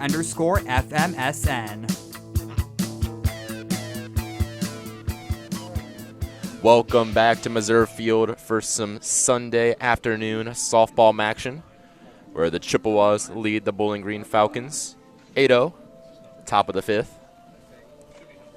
Couple of changes at the pitching staff for the Falcons. Beckham now pitching. Started with Krafsick, went to Sandifer, now Beckham. Leading it off the Chippewas, Sierra Alaska. Sierra Alaska, number 2 designated hitter for the Chippewas, leading off.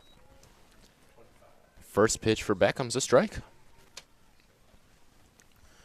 First pitch strikes are, cannot be understated how big of an impact they do have. And another strike for Beckham, back-to-back, 0-2. It frees you up a little bit with what you can do.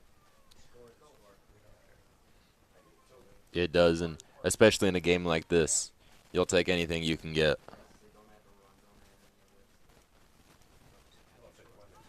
And a swing and a miss. First batter, first out of the inning. And there will be a pinch hitter. Looks like it's senior outfielder Paige Saylor. Has not appeared since February 28th against Stonehill. And fun fact, she is the Central Michigan representative for the D1 Student Athlete Council. Wow. Shout out to Saylor, the senior from Dexter, Michigan. Has not recorded a collegiate hit. She's appeared in 3 games for the Chippewas thus far this year. Up to bat, however, in this one. 0-2 the count. Beckham with 2 strikes. Looking for possibly another strikeout in this 5th inning.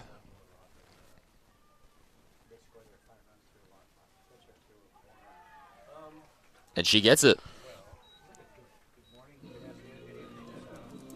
Back-to-back outs, strikeouts. Unfortunately, does not look. Her first collegiate hit will not come today. For the Chippewas, number 6, Angela Petrovich. Angela Petrovich, number 6, second baseman. Top of the order back up for the Chippewas. 2 outs, top of the 5th. Still an 8-0 CMU lead. Petrovich with the single back in the 3rd inning.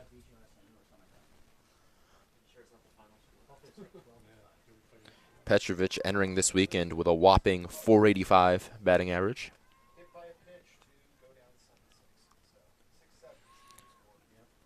Currently the count 2-0 from Beckham.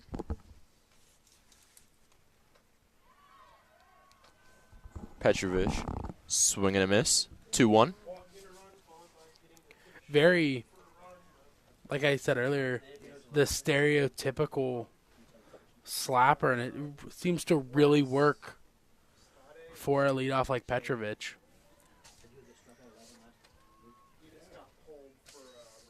Beckham, another ball, 3-1.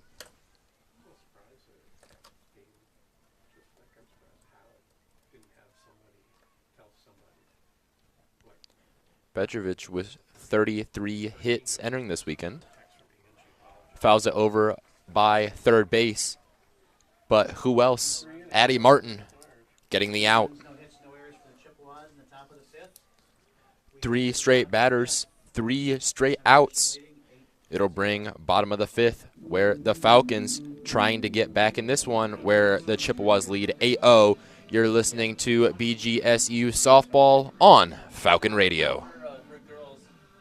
You wanted to be cool, which led you to smoking, which led to a pack a day. Then you met that special someone, which led to starting a life with them, which led to wanting to live longer, which led to quitting. Then you heard you may be at risk for lung cancer, which led you to getting a low-dose CT scan. If you smoked, get scanned. Talk to your doctor and learn more at savedbythescan.org. Brought to you by the American Lung Association and the Ad Council.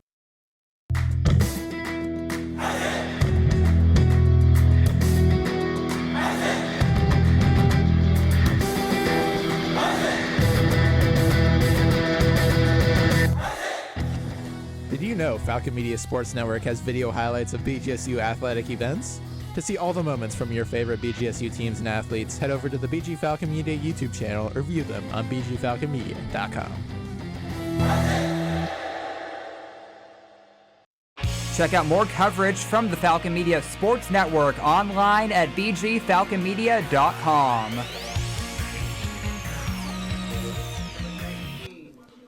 Welcome back to some Sunday softball action, where the Central Michigan Chippewas are taking on the Bowling Green Falcons. Chippewas lead 8-0. Coyle, some kind of around BGU sports action. What do we got? Baseball traveling down to Oxford to take on the Miami Redhawks. Currently trail 6-7 in the bottom of the 6th with 2 outs. We also have gymnastics senior meet against Centenary College going out over at the Stroh Center, and men's soccer spring league action up in Ann Arbor against University of Michigan starts here in a little while. Very packed Sunday for the university. Absolutely. Kendall Matthews, number 19, center fielder, up to bat. It's a 1-2 count currently for her.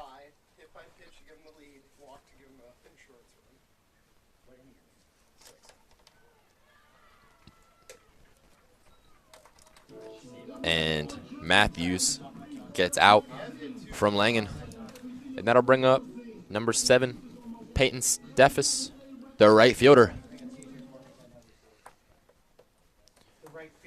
That's only Langen's 7th strikeout of the game. Very continuing that power pitcher archetype almost. I know. It's just like it was the center from the early concession, but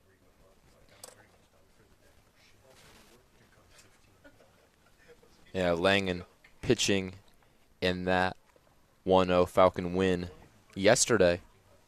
6.2 innings pitched, 2 hits, 1 run, 0 earned, 2 walks, and 7 strikeouts.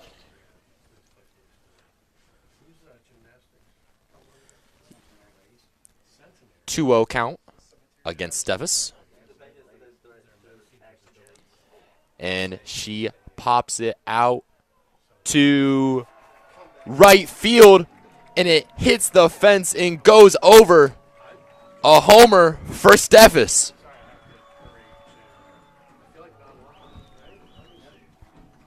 That one got up and got out in a hurry, went into the Central Michigan bullpen.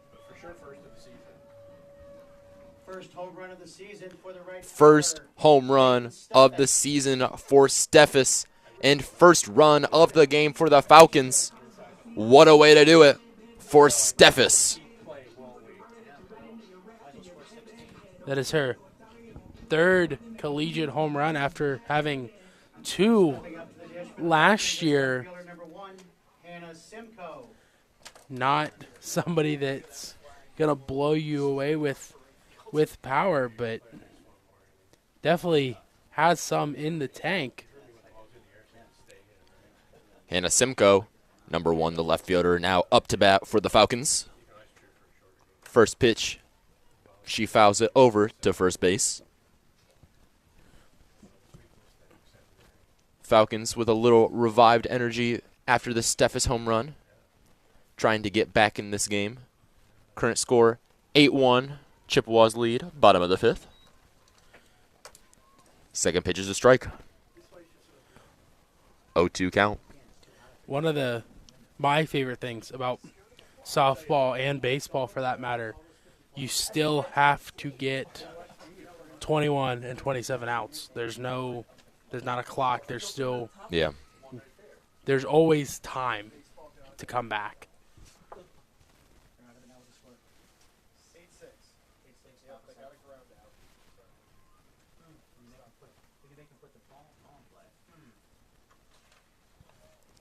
Simcoe makes contact but fouls it. Bounces over home plate, over to the catcher. I think one of the coolest things to watch, especially with Simcoe at the plate, the amount of rotation that she gets when she slaps at a pitch is it's kind of ridiculous. Almost looks like a cue ball while you're playing pool. And Simcoe with another foul. Glad that there is a net and a window in front of us, or else it would have been quite scary. I'd protect you. It's okay. Don't worry. Appreciate it.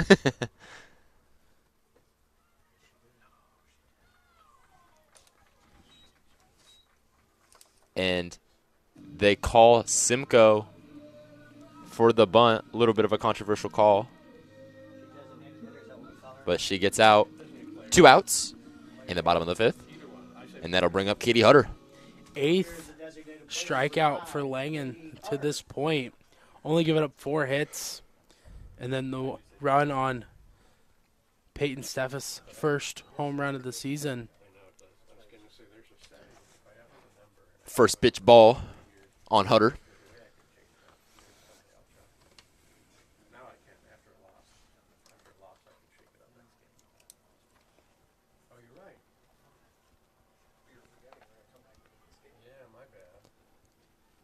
Second pitch inside. 2-0. Hutter and Barrett waiting in the on-deck circle have 2 of the 4 hits by the Falcons today. Kind of that 2-3-4 in the Falcon lineup. Very, very dangerous at times. I agree. And Hutter, crucial table setter for BGSU in 2025, starting in the leadoff spot, a team high 30 times. Hutter hit over to right field, close to the line. It stays in, and that's a single for Katie Hutter.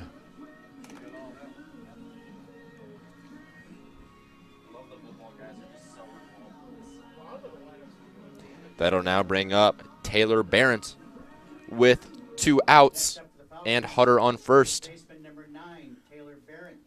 First inning, this one is that the Falcons have scored.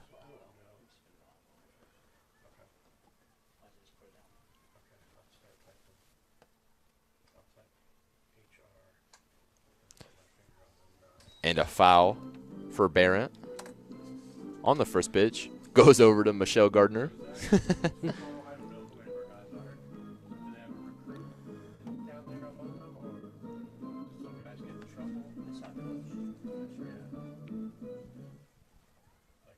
Barrett appearing and starting for all of the games for the Falcons, averaging .323.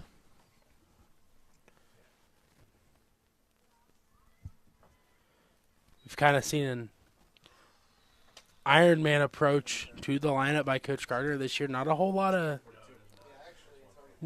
of changes. Batting position maybe, but not a whole lot of fielding positional changes. There really haven't been. Going into today's game, Addie Martin being shifted down a little bit in the lineup, down to 7th, trying to help her out after she had some struggles yesterday. Barrett, a 2-1 count. Falcons trying to fight back. And a strike, 2-2.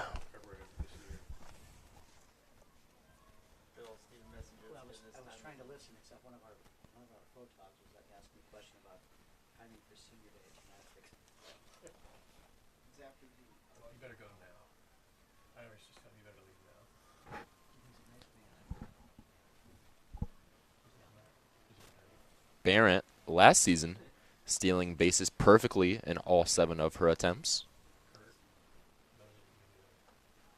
And in the previous season, or the previous series, excuse me, against Charleston Southern, hitting a team best 545. And she now faces a 3-2 count.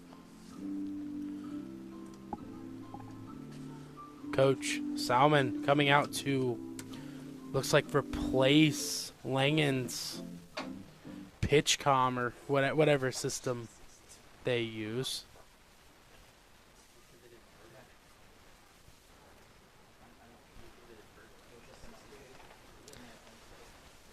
Langen, 3-2, 2 outs. Barrett fouls it. Briggs trying to run over there to get the out. A little too far from her. A very large contingent of BGSU football players have now gathered down the first base line by the Falcons on deck circle. Getting hype with the Falcon fanatics. Looks like Coach Eddie George is down there just trying to bring some life into this ballpark. And Barrett, nicely placed ball out to center field. She'll get a single and move Hutter to second base. 2 outs in this bottom of the 5th inning. Falcons trying to get something to happen. Delaney Davis, the senior, replacing Hutter on second base. And Ashley Chevalier, number 14, the catcher, up to bat. Davis, in 16 appearances this year, 8 runs, does not have an at-bat or a fielding attempt. Very role player type of vibes from Davis thus far.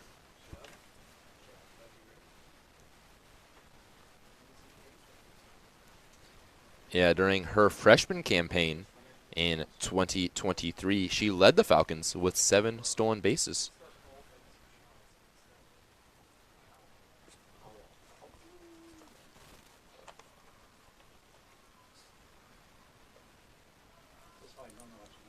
Pitches against Chevalier, currently 2-0.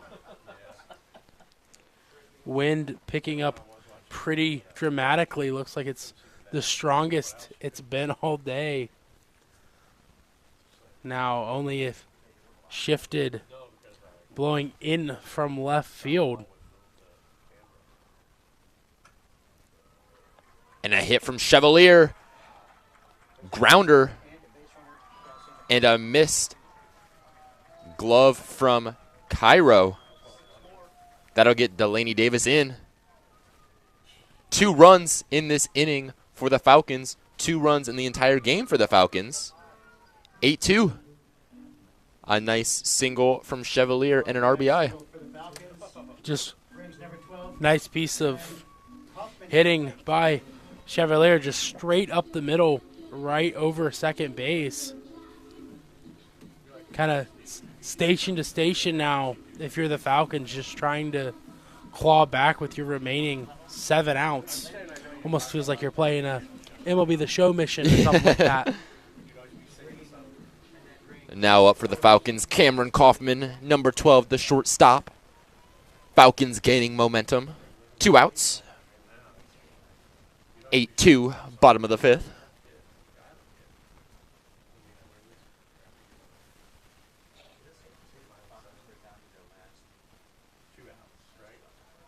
No batting gloves up there for Cameron Kaufman.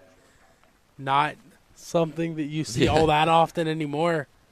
I know I couldn't have done it back when I was back in my playing days.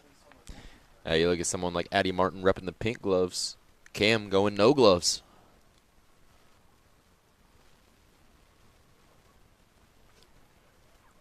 Inside pitch, 2-0. Flagpole out in center now, visibly bending dramatically to the Yeah, right. it's a lot of wind out there. The watch says 28 miles an hour as we speak, as there is motion in the Chippewa bullpen. Looks like Alaska out there warming up. And a time from the infield. They're going to talk things over with Coach McCall Salmon.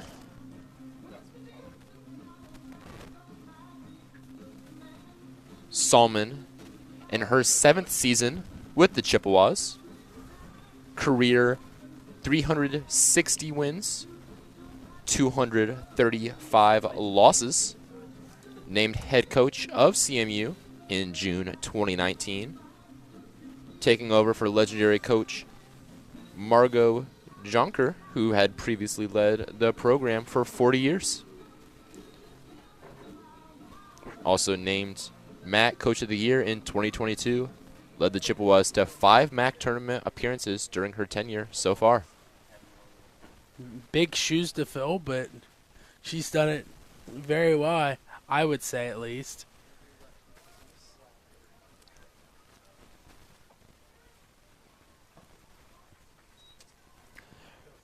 First strike, 3-1 count on Cam Kaufman. That's a pitch that doesn't matter if it was served upon a silver platter with arrows pointing at it. And Kaufman over to left field. Oh, it's a foul. I mean, like I've mentioned, I think that's one that the wind really killed. I'm not sure if it would have stayed fair or not, but distance-wise. And at our angle, I thought it was good. Was about to get really hype as there are runners on first and second. 3-2 count, 2 outs. Cam Kaufman fouls it into the net. She's fighting right now.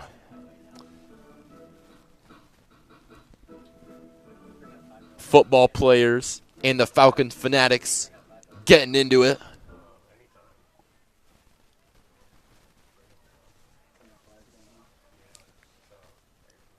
Langen dialing up the pitch.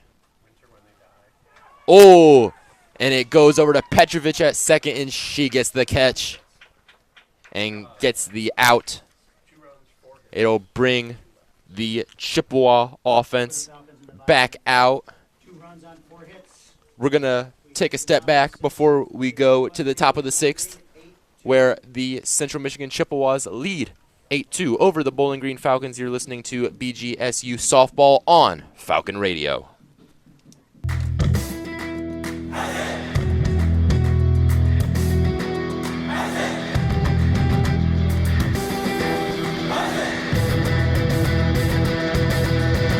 Falcon Media Sports Network produces weekly short-form and long-form social media pieces for in-season sports all year long. Make sure to check out at BG_FMSN on Twitter/X and at BG Falcon Media on Instagram and Facebook to view the content.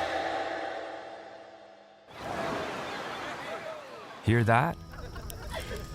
That's the sound of your life.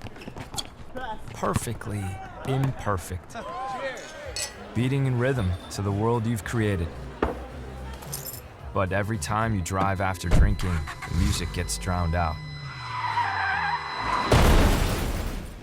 Your life sounds pretty great. Don't let a buzz ruin it. Buzz driving is drunk driving. Don't drive buzzed. A message from NHTSA and the Ad Council. Even when the game ends, Falcon Media Sports Network's coverage continues with a recap on bgfalconmedia.com. Welcome back to Meserve Field, where Central Michigan leads Bowling Green 8-2. Now top of the sixth, where Jenna Kuzera will lead off for the Chippewas.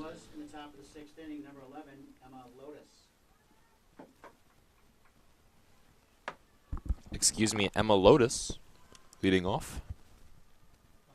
We've got to get you a scorebook or something. Yeah, I need to print something out. Emma Lotus, the center fielder.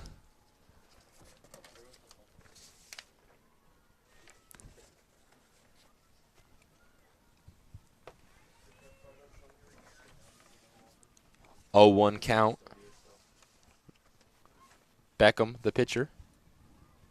Lotus fouls it over beyond third base, kind of near the Bowling Green dugout. 0-2 count.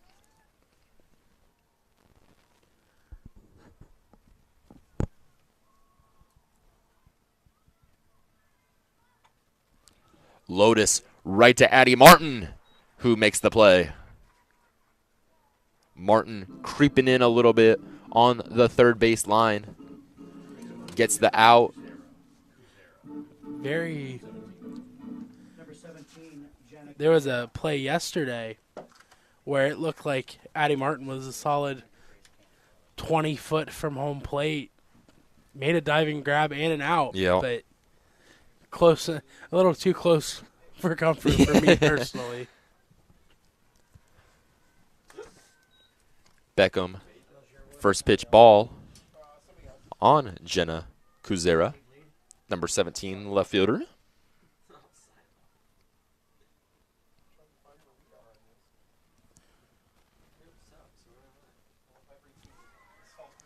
Swing and a miss, 1-1.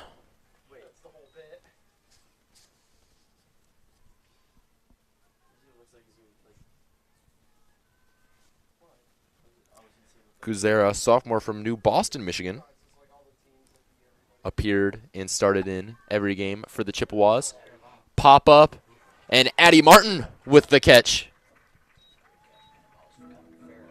Especially kind of got caught up in the wind there. Looked like both Chevalier, Beckham, and Addie Martin all thought that that ball was clearly foul when it left the bat, and it looked like it just blew back into fair territory. Martin looked like she caught it pretty much right at the front of the circle. And Koenig up to bat. Little bunt. And she gets to first. 2 outs. And a runner at first for the Chippewas. The light poles. Oh, wow. Yeah, swaying. Here in Missouri Field, Jeez. visibly swaying in the wind, if that tells you anything about the conditions here today. London Williams up to bat, number 15, first base. Swing and a miss at the first pitch. Williams, a sophomore from Trenton, Michigan. Foul ball in the outfield. 0-2 count for Williams. Similar to Kuzera, appearing and starting in every game for the Chippewas.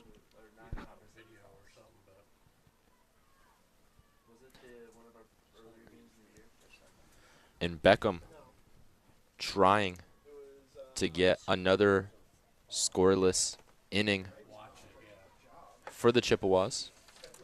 Foul for Williams. It'll remain 0-2. Fouled that one into the net behind home plate.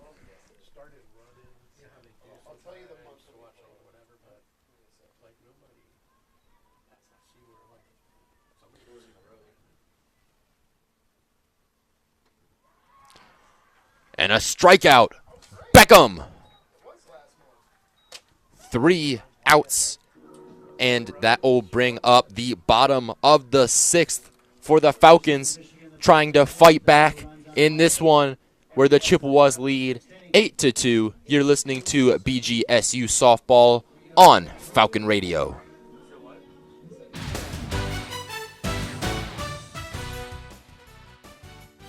Hey, this is Nicholas Winholtz, executive producer of The Swoop.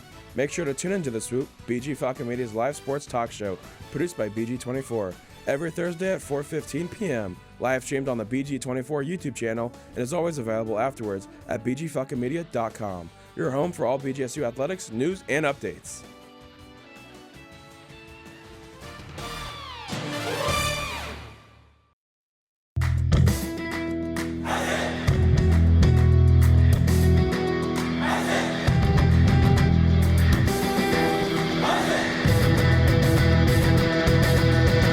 Falcon Media Sports Network produces weekly short-form and long-form social media pieces for in-season sports all year long. Make sure to check out at BG_FMSN on Twitter/X and at BG Falcon Media on Instagram and Facebook to view the content.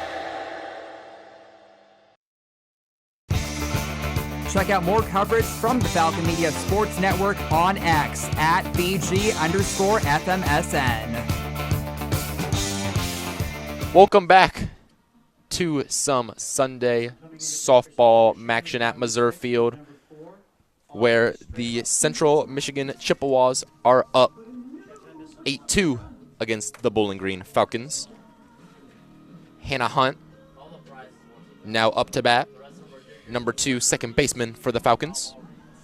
Do have a new arm in the circle. Freshman lefty Aubrey Strelo was the 2024 Wisconsin D1 state champion and Wisconsin Player of the Year. Only thrown 22 innings to this point, giving up 21 runs, 13 of them earned. Kind of spotty, it looks, to this point in the year at least. A lot of unearned runs allowed, 16 strikeouts, 10 walks in those 22 innings. She does get the first pitch strike, however. Hunt pops it up near second base. That'll be number 2, Rachel Cairo, the shortstop, who will get the out.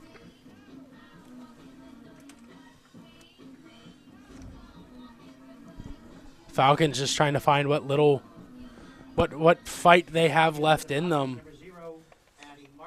A tough loss in the nightcap yesterday to this. Coach Gardner has mentioned it, multiple times all year. First pitch ball against Martin. Martin trying to keep the Falcons' hopes alive. Previous inning for the Falcons was the first inning that they have scored all game, getting 2 runs in that inning. Martin swing and a miss, 1-1.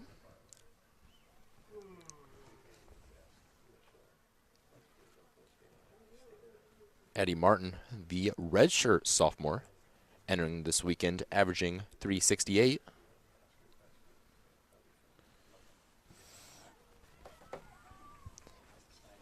Watches the next pitch.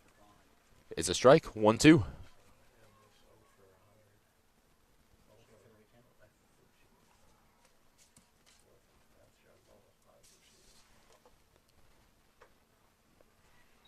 Bit high on the next pitch, 2-2.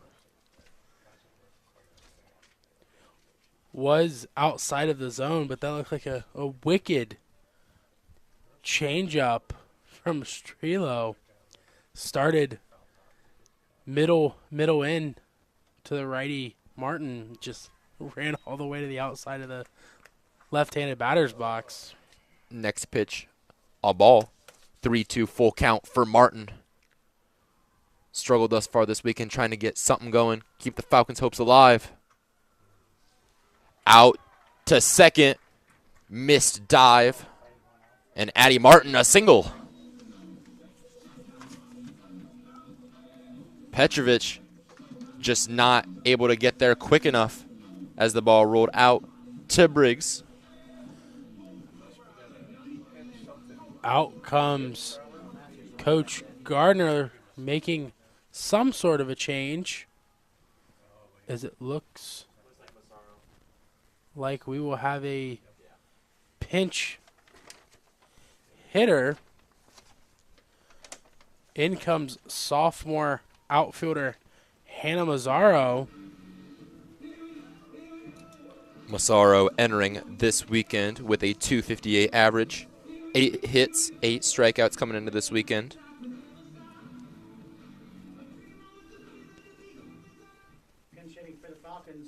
She's from Wooster, Ohio. A lot of people argue, is it Wooster? Is it Worcester? Worcester. You think Worcester. Pitch inside. First pitch, ball. Addie Martin on first. 1 out in the bottom of the 6th inning.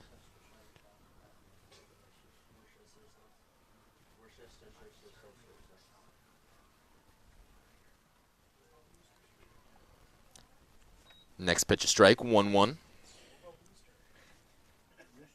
Martin with a very aggressive lead off first.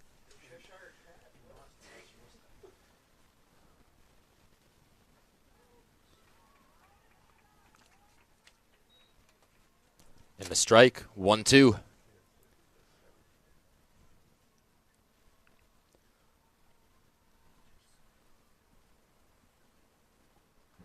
Massaro, foul ball. Right behind the plate, into the net. Mazzaro, 3 strikeouts in the 5 at-bats during yesterday's doubleheader.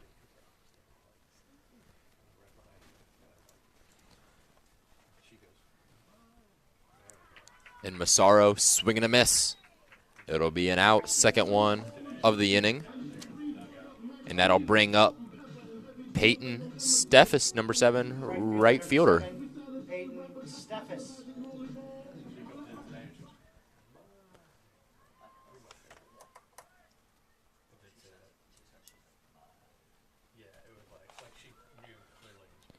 Addie Martin steals second. She's safe. You kind of could tell that she wanted to make a move or at least go try to score on something to the outfield with how aggressive her secondary was.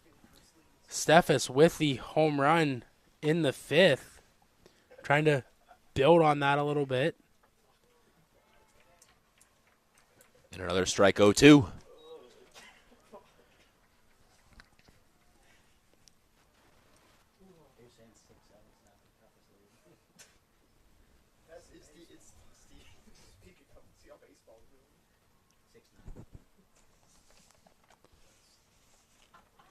And Steffes swing and a miss. And that will bring the 6th inning to an end. Chippewas lead 8-2 going into the top of the 7th. You are listening to BGSU Softball on Falcon Radio.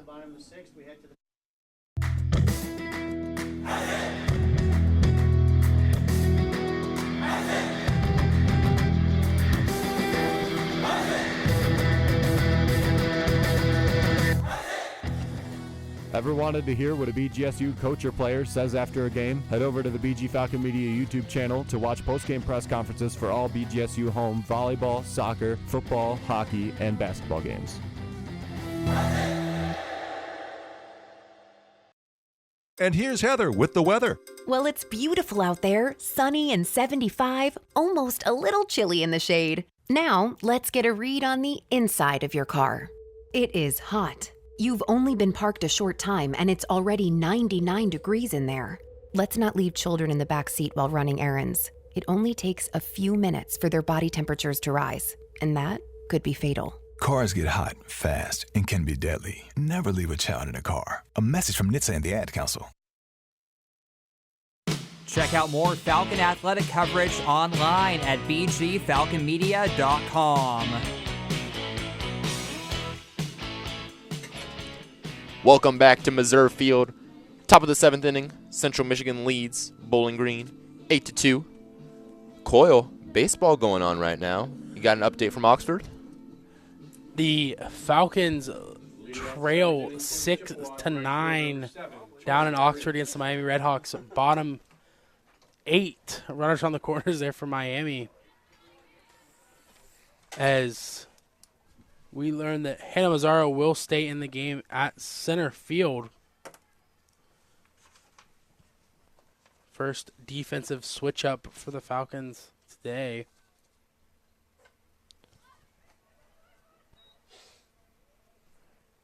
Briggs at bat for the Chippewas, number 7 right fielder.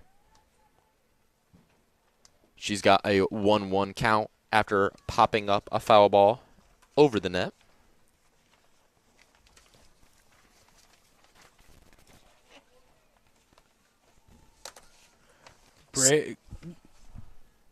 Briggs 1 for 3 on the day. Struck out, grounded out, and had that home run back in the 2nd inning onslaught.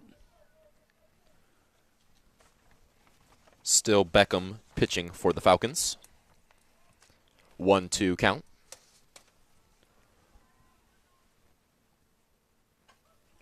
And it goes over to left field. Simcoe with the catch. Crunch time here if you're the Falcons, just trying to get the energy up, try to make Shortstop, number 22, Rachel Cairo. Make an attempt at a comeback. Down 6 here in the top of the 7th. Rachel Cairo, number 22, the shortstop now up.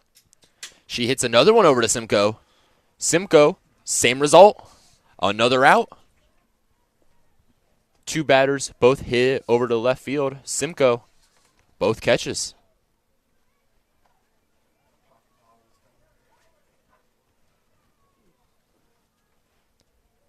The designated player, number 2, Sierra Laska. That'll bring up Sierra Laska, number 2 designated hitter for the Chippewas. First pitch is a ball from Beckham.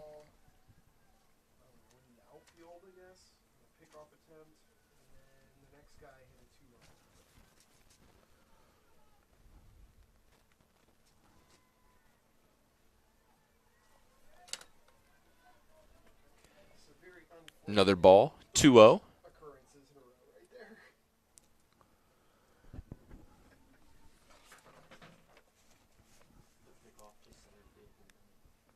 Laska, senior from Byron Center, Michigan. And another ball, 3-0.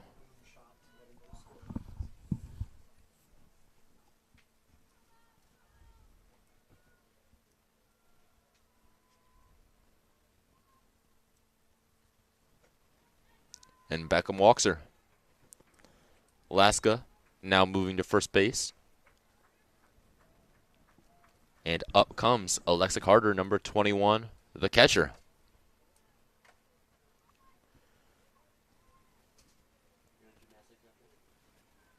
Now batting the catcher, number 21, Alexa Carter. Carter, a sophomore, Spring Lake, Michigan native, entering the weekend with a .231 batting average. First pitch, swing and a miss. 0-1 the count. Pretty healthy cut there from Carter, trying to see if she could extend this Central Michigan lead.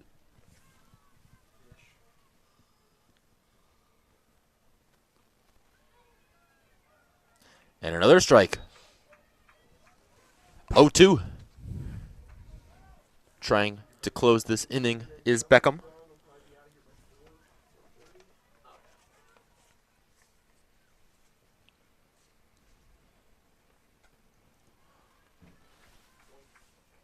Carter fouls it. Almost goes over our press box, it looked like. Chippewas not with a run since the 4th inning. Obviously had that massive 2nd inning where they had 5 runs.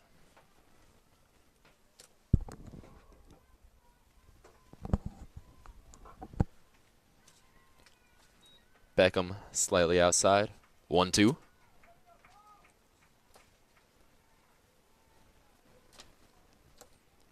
Since Beckham took over in the 4th, she's only allowed 3 base runners, 2 walks, and a single. Very, very good outing for her.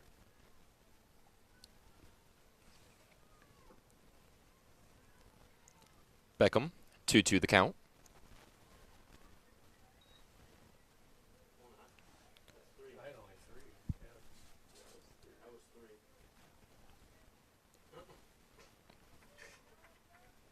And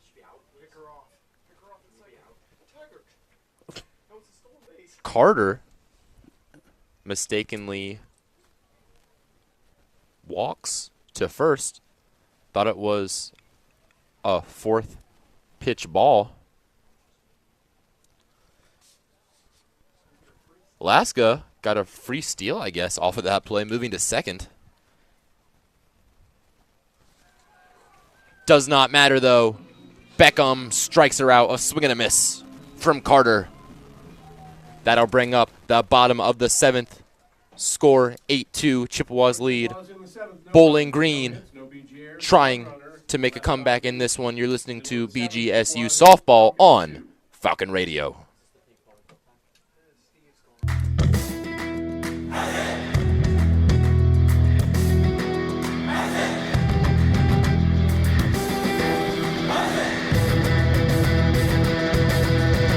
Falcon Media Sports Network produces weekly short-form and long-form social media pieces for in-season sports all year long. Make sure to check out at BG_FMSN on Twitter/X and at BG Falcon Media on Instagram and Facebook. Ever tried balancing a dozen eggs in one hand while hopping on one foot? Or maybe juggling cats while riding the unicycle? Sounds ridiculous, right? But guess what? That's exactly what texting while driving is like. Your human brain only has the capacity to focus on one thing at a time. So when you're behind the wheel, give driving your undivided attention. Don't drive distracted. A message brought to you by the National Highway Traffic Safety Administration, Project Yellow Light, and the Ad Council. After this game wraps up, more coverage continues online at bgfalconmedia.com. Welcome back to Meserve Field on this beautiful, yet a little windy Sunday afternoon. It is the 7th inning.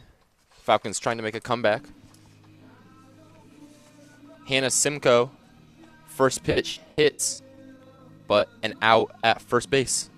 Ground out. Was hit to second base. Thrown over. First batter, first out. Katie Hutter now up for the Falcons, number 5, designated hitter.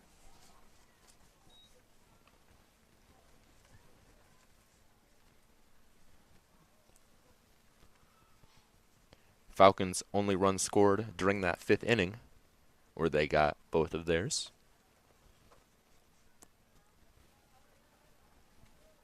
Hutter, a 1-1 count.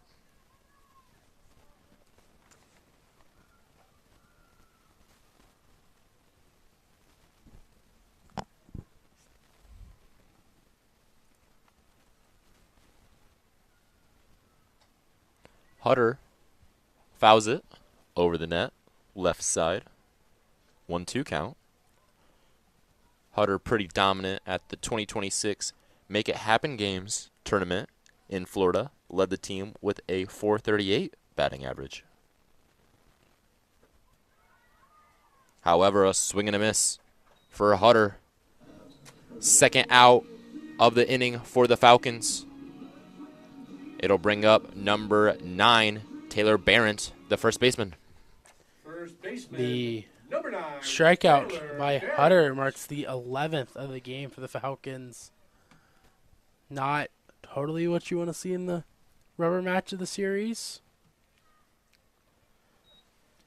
First pitch, a strike.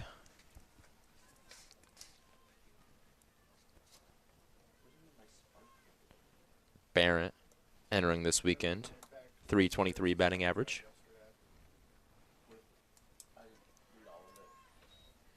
Next pitch, a ball. Aubrey Strelo, the pitcher for the Chippewas. Strelo with a 4.14 ERA. 8 appearances going into this weekend. Barrett, a foul over the fence on the right side. 1-2 count, 2 outs.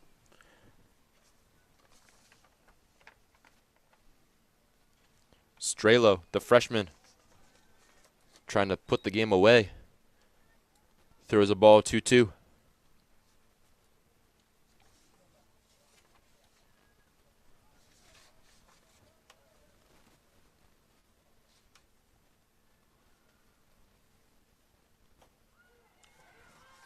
And Strelo with the strikeout on Barrett. And with that, we'll conclude this game between the Falcons and the Chippewas. We'll come back in a little bit to talk post-game, but your final score is 8-2. Chippewas lead on the Falcons. You're listening to BGSU Softball on Falcon Radio. Let's take a moment to breathe. Deep inhale. Extend your spine. Remain focused on what you're doing. If safe to do so, exhale slowly, leaning to one side. Inhale back to center. If safe to do so, exhale slowly to the opposite side. Find mental health resources at loveyourmindtoday.org. This message is brought to you by the Huntsman Mental Health Institute and the Ed Council.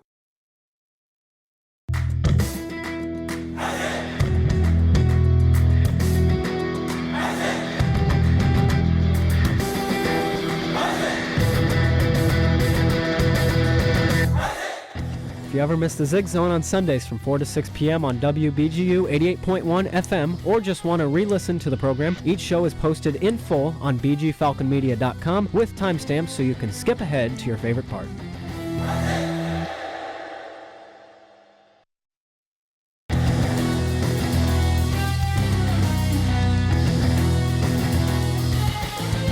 Interested in joining Falcon Media Sports Network? If you're looking to get involved, send an email to sports@bgfalconmedia.com.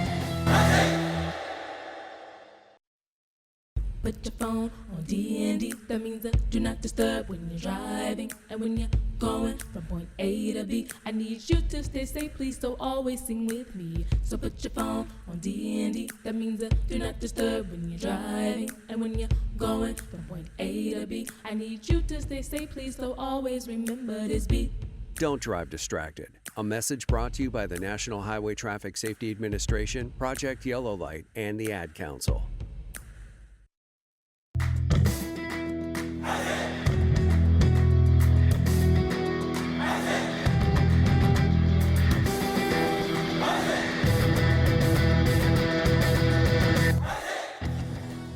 Are you a fan of BG Falcon Media and the Falcon Media Sports Network? You can show your support for BGSU Student Media by donating at the bottom of the page of stories on bgfalconmedia.com.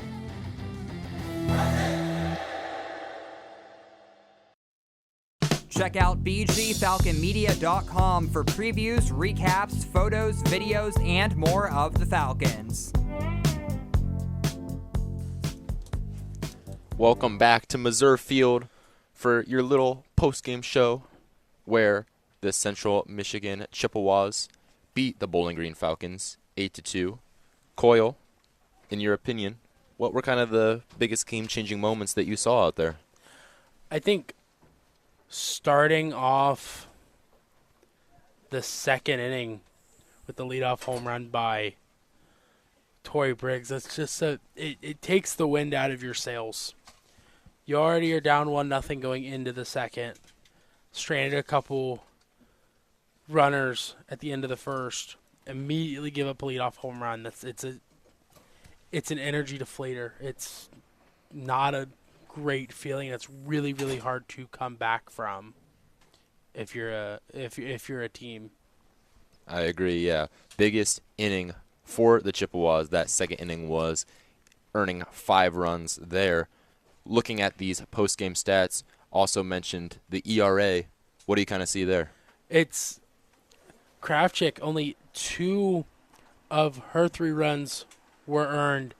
And then for Sandifer, 2 of 5 were earned. Without the unearned runs, it's only a 4-2 ball game. Still kind of, you're still in it. It's still trailing, but it's a lot more attainable than it was prior.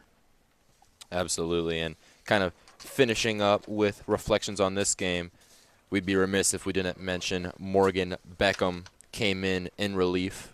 Hasn't seen a whole lot of time, but what'd you kind of see from her?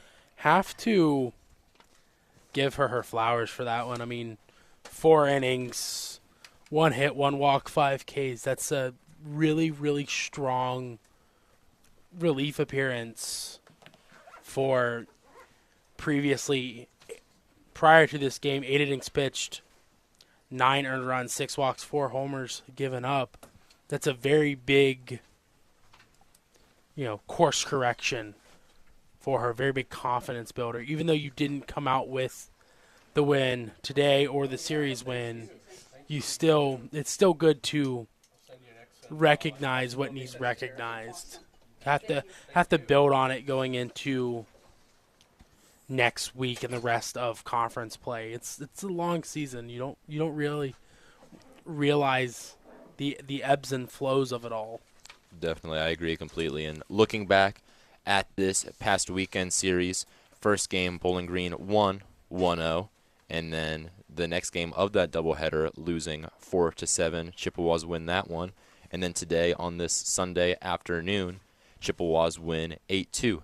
So kind of looking towards next week, Bowling Green heads to Kalamazoo, Michigan to face the Western Michigan Broncos, playing in a single game at 3 p.m. on Friday, and then playing in a doubleheader at 1 p.m. on Saturday. Looking at Central Michigan's schedule, they stay home, at Mount Pleasant, Michigan. They play Ball State on Friday, and then doubleheader with Ball State on Saturday. So that kind of wraps up what we have here. Your final score, 8-2, Chippewas win. Coyle, thank you so much for joining me, and thank you back in the studio to Nick for board hopping. But that's all that we've got here. Your final 8-2. I'm Dawson Pelter from the Falcon Media Sports Network. Thanks so much for listening. You have listened to BGSU Softball on Falcon Radio.